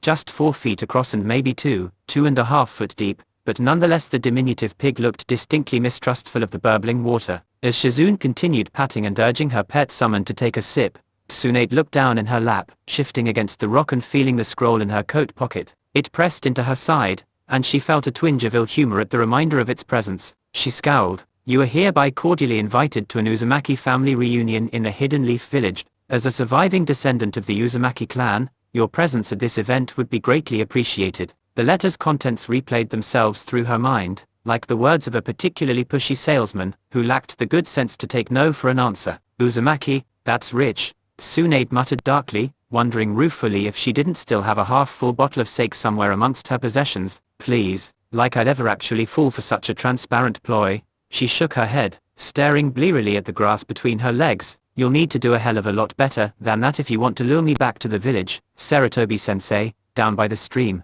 Shizune let out a startled yelp as a testy, mulish tauntant splashed her clothes with a considerable volume of rather chilly water. Ack, no, bad taunton. The woman squeaked. Bad? Tsunade pinched the bridge of her nose. Ugh, I need a blasted drink, she sighed. Kiba ducked out of sight when he saw Team 7 approaching with Hinata in tow. He gently wrapped a hand around Akamaru's muzzle, silently hushing the pup. Concealed behind a pile of crates, the Inuzuka cautiously peeked out from a gap between the boxes. His eyes were narrowed, and his lips described a perplexed frown. He stared suspiciously at Naruto, who was holding Hinata's hand, chatting and smiling with the girl like he didn't have a care in the world. Kiba fought the urge to growl. Shino had said he was being ridiculous to get so worked up over Hinata hanging out with the members of another team. Kiba, in frustrated retaliation, had snapped, your face is ridiculous. It only took Kuni-sensei a few seconds to pull her two male genin off of each other, but the lecture she'd then given them about maturity and cooperation and all that crap ate up nearly half an hour of their training time. This left both boys very irked indeed, and in Kiba's opinion, Naruto and his teammates were obviously the ones to blame for that. After all, if it weren't for how odd Naruto and Sasuke had been acting recently, he wouldn't have felt the need to get so worked up over how much time Hinata was spending with them in between training and missions, and if he wasn't so obsessive about figuring out what the hell was up with Team 7, he wouldn't have been getting on Shino's nerves with his fidgeting and muttered suspicions. So, yeah, as far as he was concerned, that whole lecture was all Naruto's fault. Sasuke's too. He gave Sakura a pass, because she was a girl, and he didn't know her all that well from the academy anyways, so he wasn't actually sure how much of her behavior recently could actually be considered unusual. Kiba glared at Naruto from behind what he thought was perfect cover, and in all fairness, it was pretty good stealth for a ninja as inexperienced as himself. Sneaky enough to fool most other rookie genin without any problem. Of course, none of those five were rookie anything. Kakashi could smell the boy, and hear him crouching behind the boxes. Sasuke and Sakura detected him instinctively, getting the gut feeling that someone was watching them, and quickly deducing who it was and where they were hidden. Hinata, although her Daojutsu was not properly active, still had very sharp sight. She'd spotted Kiba before he even saw them coming, and Naruto, as a sensory-type ninja whose skills were beyond even being called cage level, was aware of every single person in the village.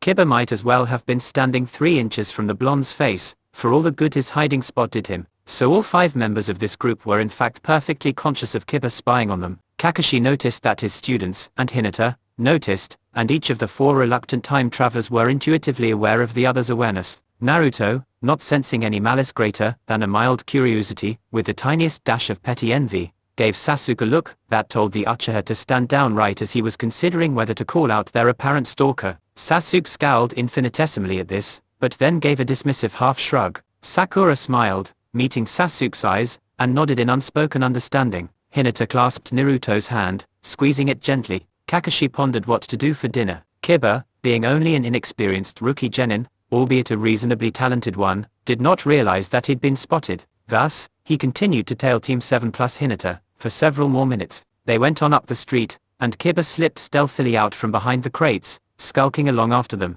He scurried from one cover to the next, zigzagging across the road, zipping behind street lamps and stalls. Kakashi parted ways with his team after 2 more blocks, waving distractedly to Naruto, Sasuke, and Sakura, and telling them to take the rest of the week off. From what Kiba could gather, apparently their last mission had been a higher rank than expected, and there was a lot of paperwork Kakashi would need to go through before his genin could take another job. I don't see what the big deal is. Sasuke's voice drifted down to Kiba, the Inuzuka listening raptly to Team 7's conversation, it was just an A rank, after all, and not even a particularly difficult one. Kiba shared a perplexed look with the Kamaru at this statement. An A rank? Nah, that couldn't be. Sasuke was probably just taking the mickey. Sure, the Uchiha hadn't exactly been known for his sense of humor back in the academy, but Kiba had noticed through his reconnaissance. Shut up, Shino, it's not stalking. That Sasuke had, after graduation, apparently cultivated a certain dry, sarcastic wit, so this was probably some kind of weird team in joke.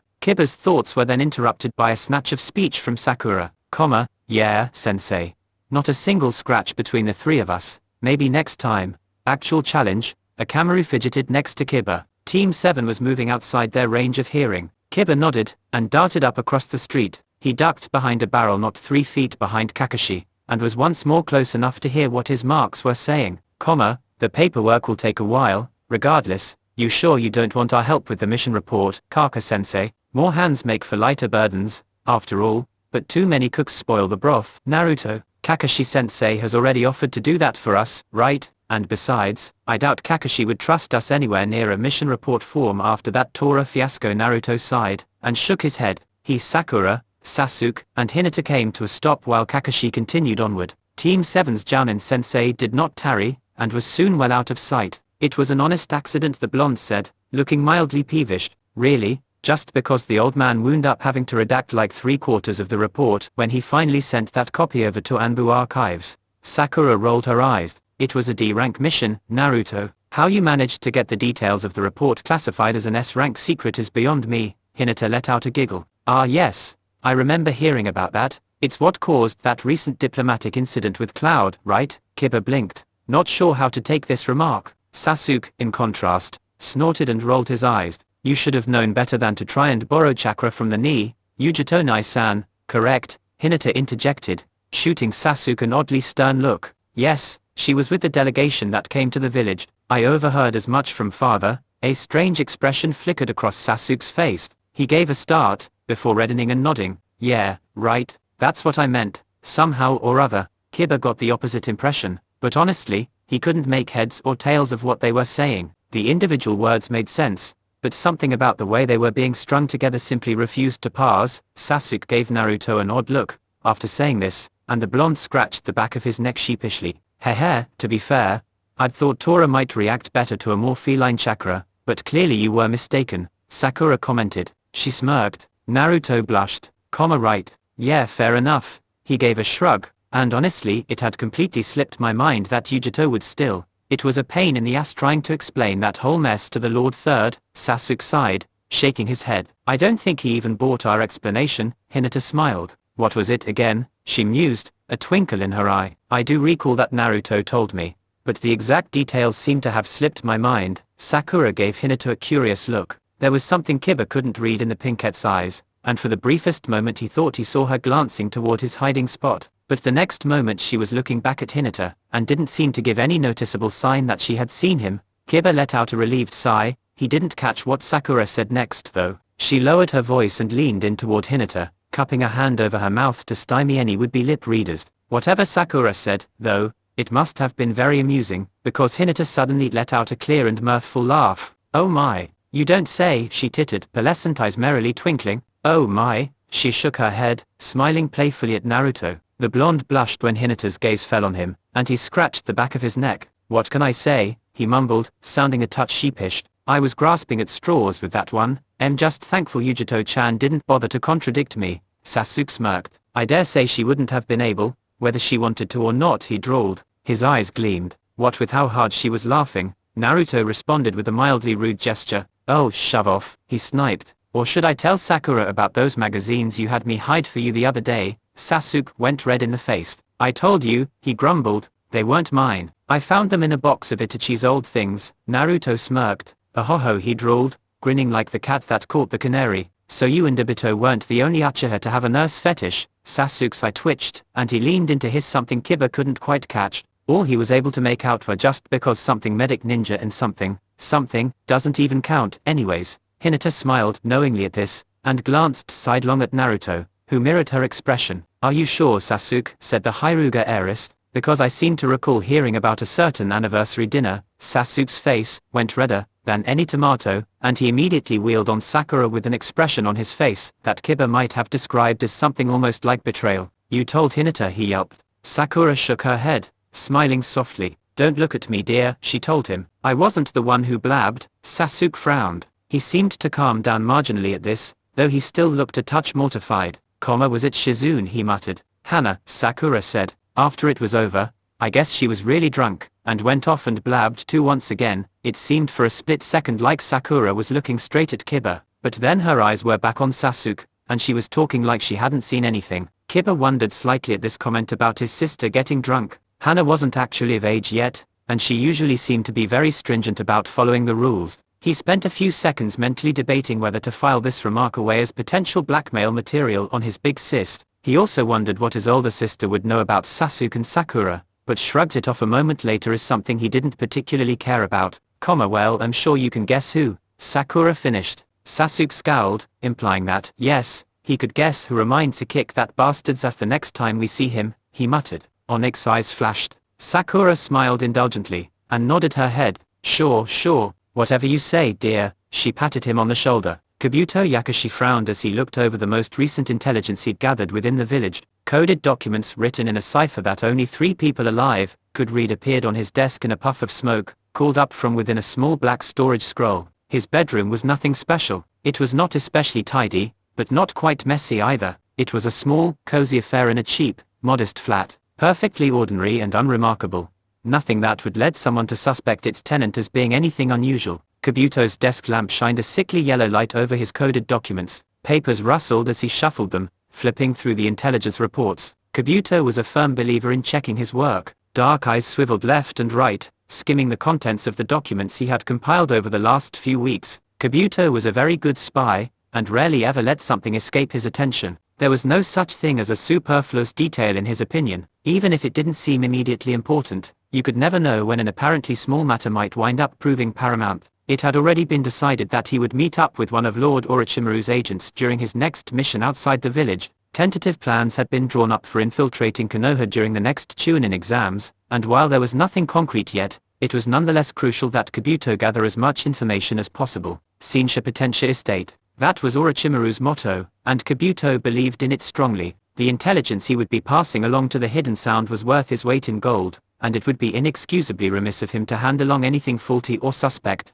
Knowledge was power, and power corrupted, and Kabuto was one of the best damn spies alive. He knew better than to trust anyone completely, even Orochimaru, especially Orochimaru. Glancing again at a paper which described a private meeting between the Sundame Hokage and Kakashi Hatake, the transcript of a conversation regarding one young Sasuke's apparent activation of the rare and potent Mangekyo Sharingan, Kabuto hummed thoughtfully. The glare from his lamp's light rendered the young man's spectacles nearly opaque from the right angle. The corner of his lip twitched up in something distantly like a smirk. Separating this paper from the others, Kabuto crumpled it up and tossed it into his waste basket. Fractions of a second later, he deftly and disinterestedly smothered the resultant fire with a flame-retardant blanket. He then glanced at a closely related form, one which contained an encoded copy of a certain medical report regarding young Sasuke and his missing arm. It took only a moment for the spy to decide his next course of action. Grabbing his pen, Kabuto added a few notes to subtly emphasize the possible ramifications of Sasuke's dismemberment, particularly in regards to his combat ability, and certain top-secret plans that Orochimaru had been devising for the lad. Then he flicked through a few more papers, coming eventually to a report on the so-called Hinata massacre. The Hyuga clan had hushed the incident up pretty quickly, but not before Kabuto had learned everything he needed to know. With a flourish of his pen, Kabuto added a few notes on the Byakugan's potential usefulness, inconspicuously commenting on the apparent level of skill which young Hinata had demonstrated. He then smiled to himself, capping his pen after a few minutes of writing, and nodded in satisfaction with his work. Setting that aside, Kabuto proceeded to check the rest of his reports. It would not do to send Orochimaru-sama any faulty or misleading intelligence, after all. Can you believe that girl? Ino hissed, seething in her usual seat at Yakiniku-Q. Chaoji sat next to the platinum blonde, inhaling deeply as their meat cooked on the grill. He smiled at his female teammate, and gave her a good-natured chuckle. That depends, he said. Who are you talking about? Shikamaru sighed, seated opposite his best friend. Come on, Chaoji.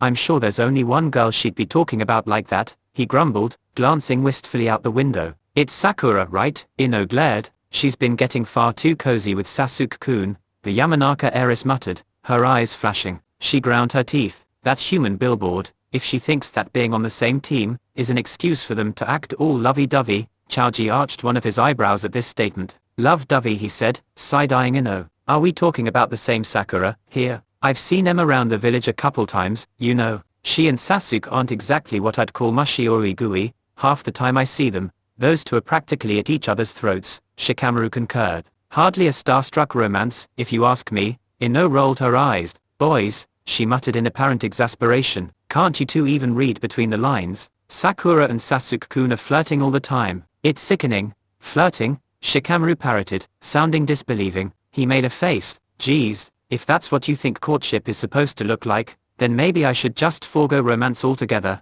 Yeah, Chaoji said, nodding. I'm with Shikamaru on this one. If that's what you call flirting. Ino scoffed. I'm surrounded by idiots, she muttered. You two don't know the first thing about romance, do you? She shook her head. Why, next I suppose you'll be saying you can't even tell Naruto and Hinata are an item. Shikamaru blinked. Wait, what? He said. Chaoji stared at Ino, looking similarly astonished. Those two, an item? Ino stared at the two, unwilling to believe that they could possibly be this oblivious. After a moment's thought, and the slowly dawning realization that, yes, her teammates really were that thick, she let out a miserable groan. I can't believe I'm supposed to work with you idiots, she bemoaned. Yeah, right back at you, Ino, Shikamaru muttered. Chaoji's attention shifted back to the meat on the grill. Well, enough talk, he said. Smells like lunch is ready. Ino scowled, but reluctantly grabbed her chopsticks. Shikamaru mentally debated the merits of competing with his teammates for the food versus just getting something out of the fridge once he got home. For his part, Asuma was greatly enjoying his impromptu restroom rendezvous with Kuni. Neji was a genius.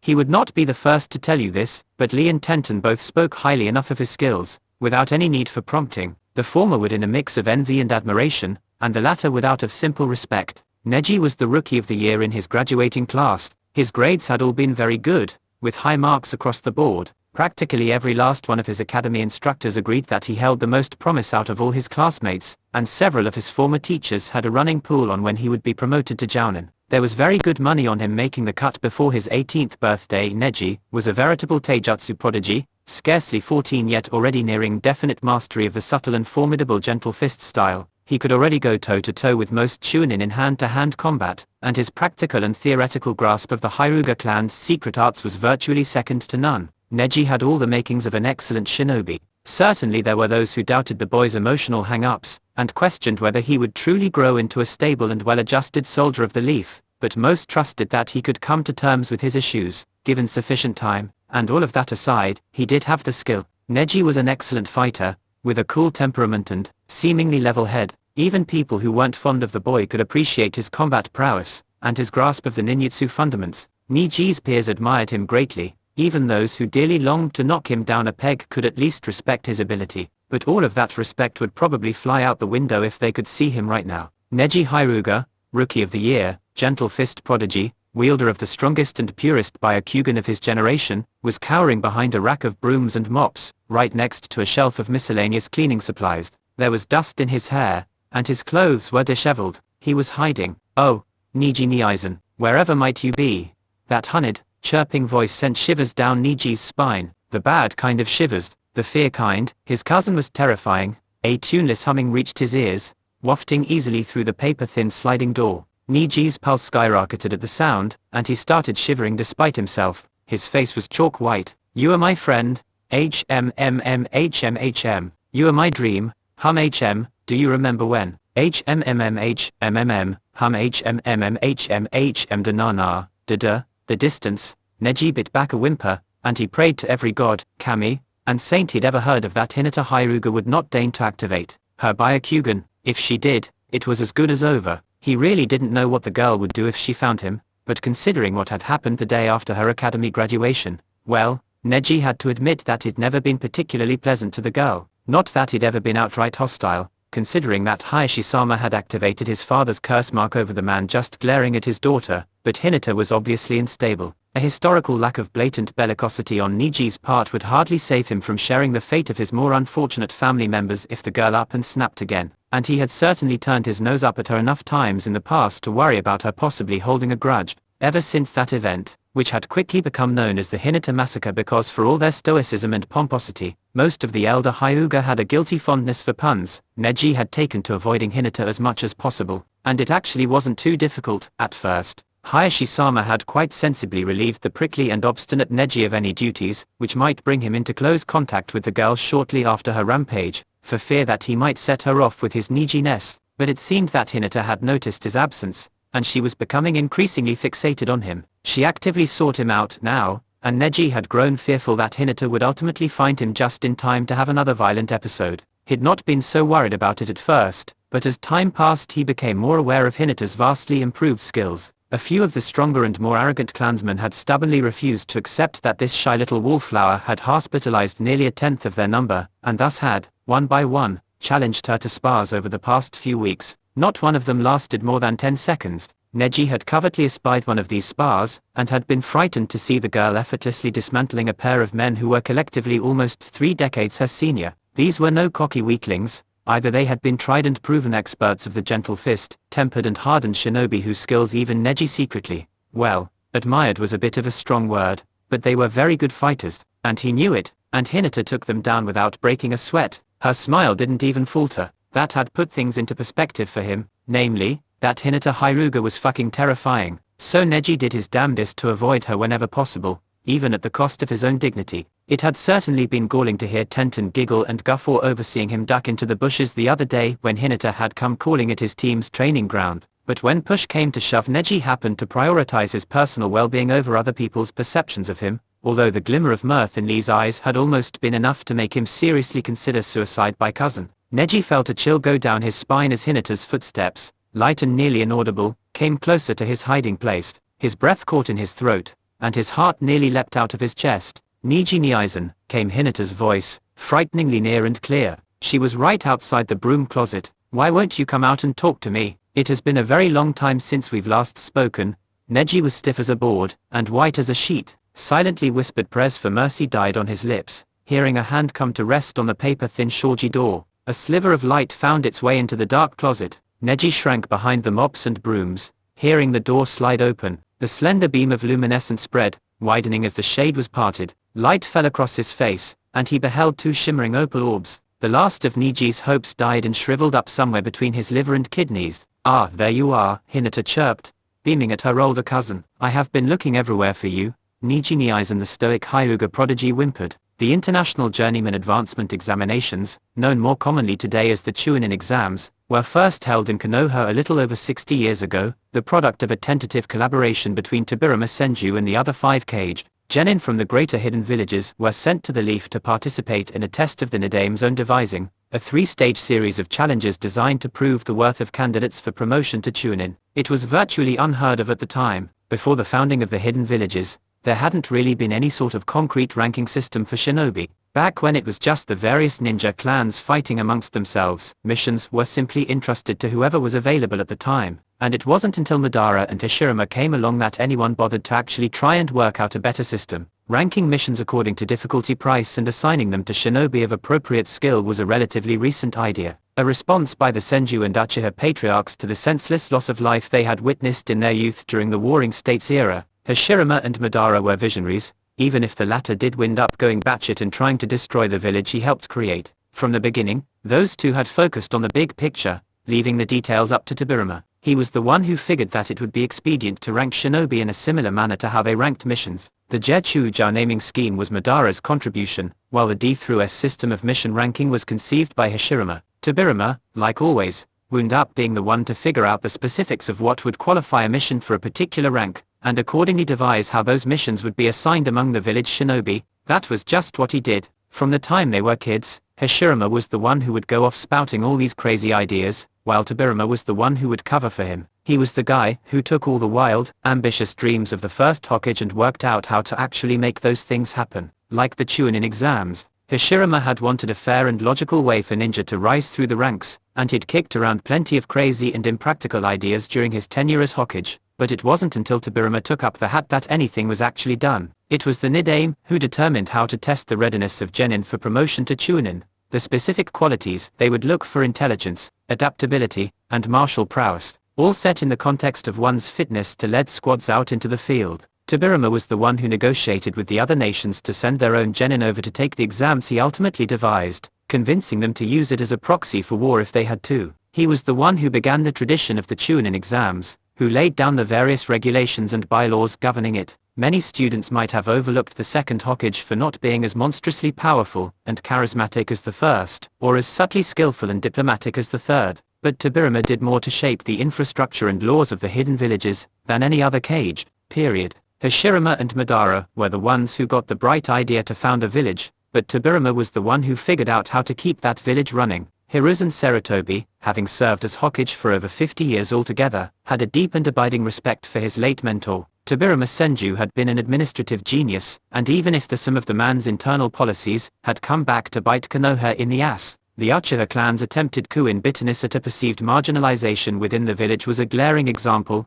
There could be no ignoring everything he had done for the organization and infrastructure of the Hidden Leaf. Hiruzen, who had come to be known as the professor in his autumn years, chewed absent-mindedly on his pipe as he skimmed over some very important paperwork. Preparations for the Chunin exams were underway in the village. The proctors for the 3 stages of the exams had all been chosen, and the details of the tests were being hammered out between them. Materials and manpower were requested for upkeep and repair of the tower in the Forest of Death, as training ground number 44 had come to be known among the younger generations. Forms for the assignment of missions to increase highway patrols in the coming months required the Hokage's signature. Messenger hawks were being put through their paces, and Anbu was knuckling down to ensure that not so much as a pocket would be picked when the foreign delegates came up for the final phase. All of this left Hiruzen feeling quite nostalgic. He remembered the hustle and bustle of the village when Tobirama-sensei, Nidame-sama, initiated preparations for the very first Chunin exams. Nobody had been quite sure what to expect back then, Hiruzen and his teammates included.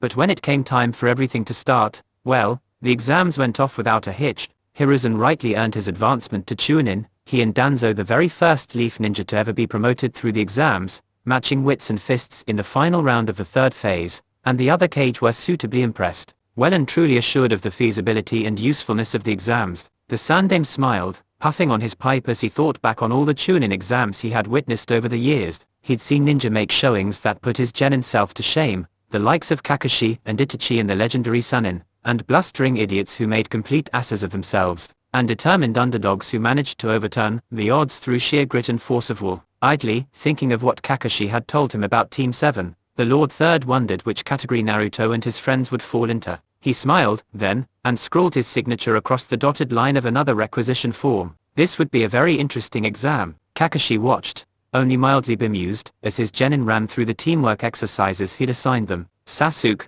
Sakura, and Naruto moved in perfect synchronization, more like a single organism than 3 young soldiers. By this point, Kakashi was in no position to claim that this surprised him. Whatever their relations to one another had been in the academy, these 3 had quite clearly cast aside their differences. They worked together flawlessly, pulling off even the trickiest of maneuvers without so much as a hitch. It was like watching the gears of a grandfather clock in motion. Not a finger moved without purpose, and every step they took carried the whole squad forward. Team 7 in action was a thing of beauty. It was more than a tad surreal, to be honest. Most seasoned jounin couldn't do even half the things these kids did. The little buggers were impossibly skilled. Were Kakashi a more paranoid sort, he might think they'd been replaced by weirdly incompetent infiltrators, ridiculously powerful spies who couldn't even get their character down right. But Sasuke had the Sharingan, Mangekyo, the Lord Third had called it, and Naruto definitely still had the Kyuubi in his belly. Kakashi'd had a Hyuga seal master confirm this for him, just in case. And for all her sudden and inexplicable leaps in strength and skill, Sakura seemed no more likely to be a spy than Naruto or Sasuke.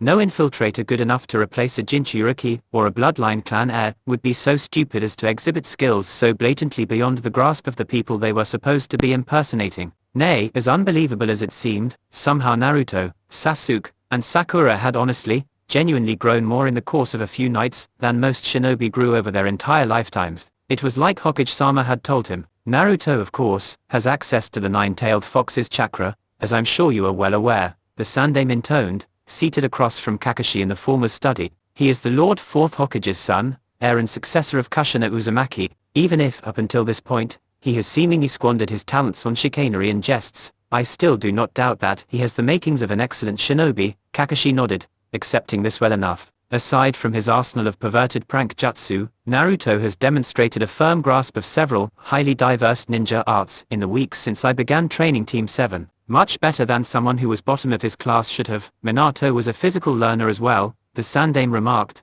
Although he also scored well in theory, it was undeniably in practical exercises where he truly excelled. Kakashi hummed, glancing thoughtfully at a spot on the wall. That makes sense, I suppose, he mused. Sasuke has obviously been giving him and Sakura pointers, especially Sakura. I hear those 2 have grown quite close, Hiruzen commented shrewdly. Something like a smile tugged at the corners of his lips. Kakashi nodded. Yeah, he murmured. I haven't got the whole story of course, but she and Naruto were probably there when Sasuke lost his arm. The Sandaime nodded, as though this were entirely sensible to him. Has he confided in you with any details of the accident, the old shinobi inquired. Kakashi shook his head. No, but it's obvious that those 2 know more than Sasuke's telling. All things considered, I think the 3 of them must have been training together for the bell test. There was probably an accident with a new technique he was trying to learn, or else he and Naruto got a little too feisty while sparring. Hiruzen nodded, hands folded under his chin, dark eyes glinted thoughtfully. It is not outside the realm of belief, he said, his words carefully measured. If anything, that would explain the sudden evolution of young Sasuke's eyes. Kakashi frowned. He felt a dry itch in Obito's eye at the mention of Sasuke's Mangekyo Sharingan. He probably awakened it in the aftermath of the massacre. Considering what you've told me about how the Uchiha's Daojutsu works, he said slowly, thoughtfully. The Sandaime nodded. Right, he said. I do not doubt that such a magnitude of survivor's guilt would be sufficient to activate the Mangekyo. Nor is it unbelievable that the emotional turmoil resulting from that tragedy might have subsequently locked away those very eyes. His words hung in the air, curiously heavy. Kakashi felt a little vaguely foolish over all this baseless conjecture, but Sasuke did not give him much to work with as far as the truth, and the shock of losing a limb probably broke through his mental block. Right, he guessed, meeting the Hokage's eye. That is the most probable explanation, Hiruzen said with a nod, and more than likely it also unlocked some deeply repressed memories from that night. The elderly shinobi frowned almost imperceptibly. He furrowed his brow, and hummed quietly in his throat. His lips tightened into a thin line, and he met Kakashi's eye.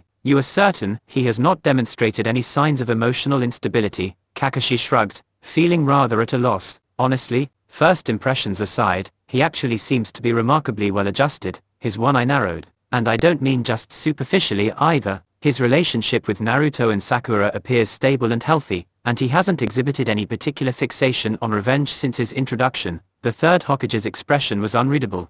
He doesn't, does he? The man whispered. Curious, good for him of course, but still, curious. Do you think this is something to worry about? Hokage-sama, Kakashi said, noticing a faintly concerned tone in the elderly ninja's voice. If this is a byproduct of the Mangekyo, Hiruzen shook his head. The kaleidoscopic mirror wheel comes about with a hormonal metamorphosis, he said, triggered by a certain chemical cocktail released when a Sharingan wielder undergoes a considerable emotional trauma. The Lord Third exhaled a cloud of smoke, pausing thoughtfully. Among the more troublesome side effects of this transformation is an increased flow of chakra through specific parts of the brain, such as the amygdala, hypothalamus, and hippocampus, he continued. Over time this causes gradual enlargement of those regions, resulting in unpredictable mood swings and a marked increase of aggressive tendencies. The professor hummed, meeting Kakashi's eye. So, if anything, I would have expected awakening the Mangekyo to greatly strengthen young Sasuke's desire for vengeance. That he should seem less fixated on revenge now than he was before awakening those eyes is very curious. He trailed off for a moment, staring thoughtfully into the distance, before shaking his head and muttering,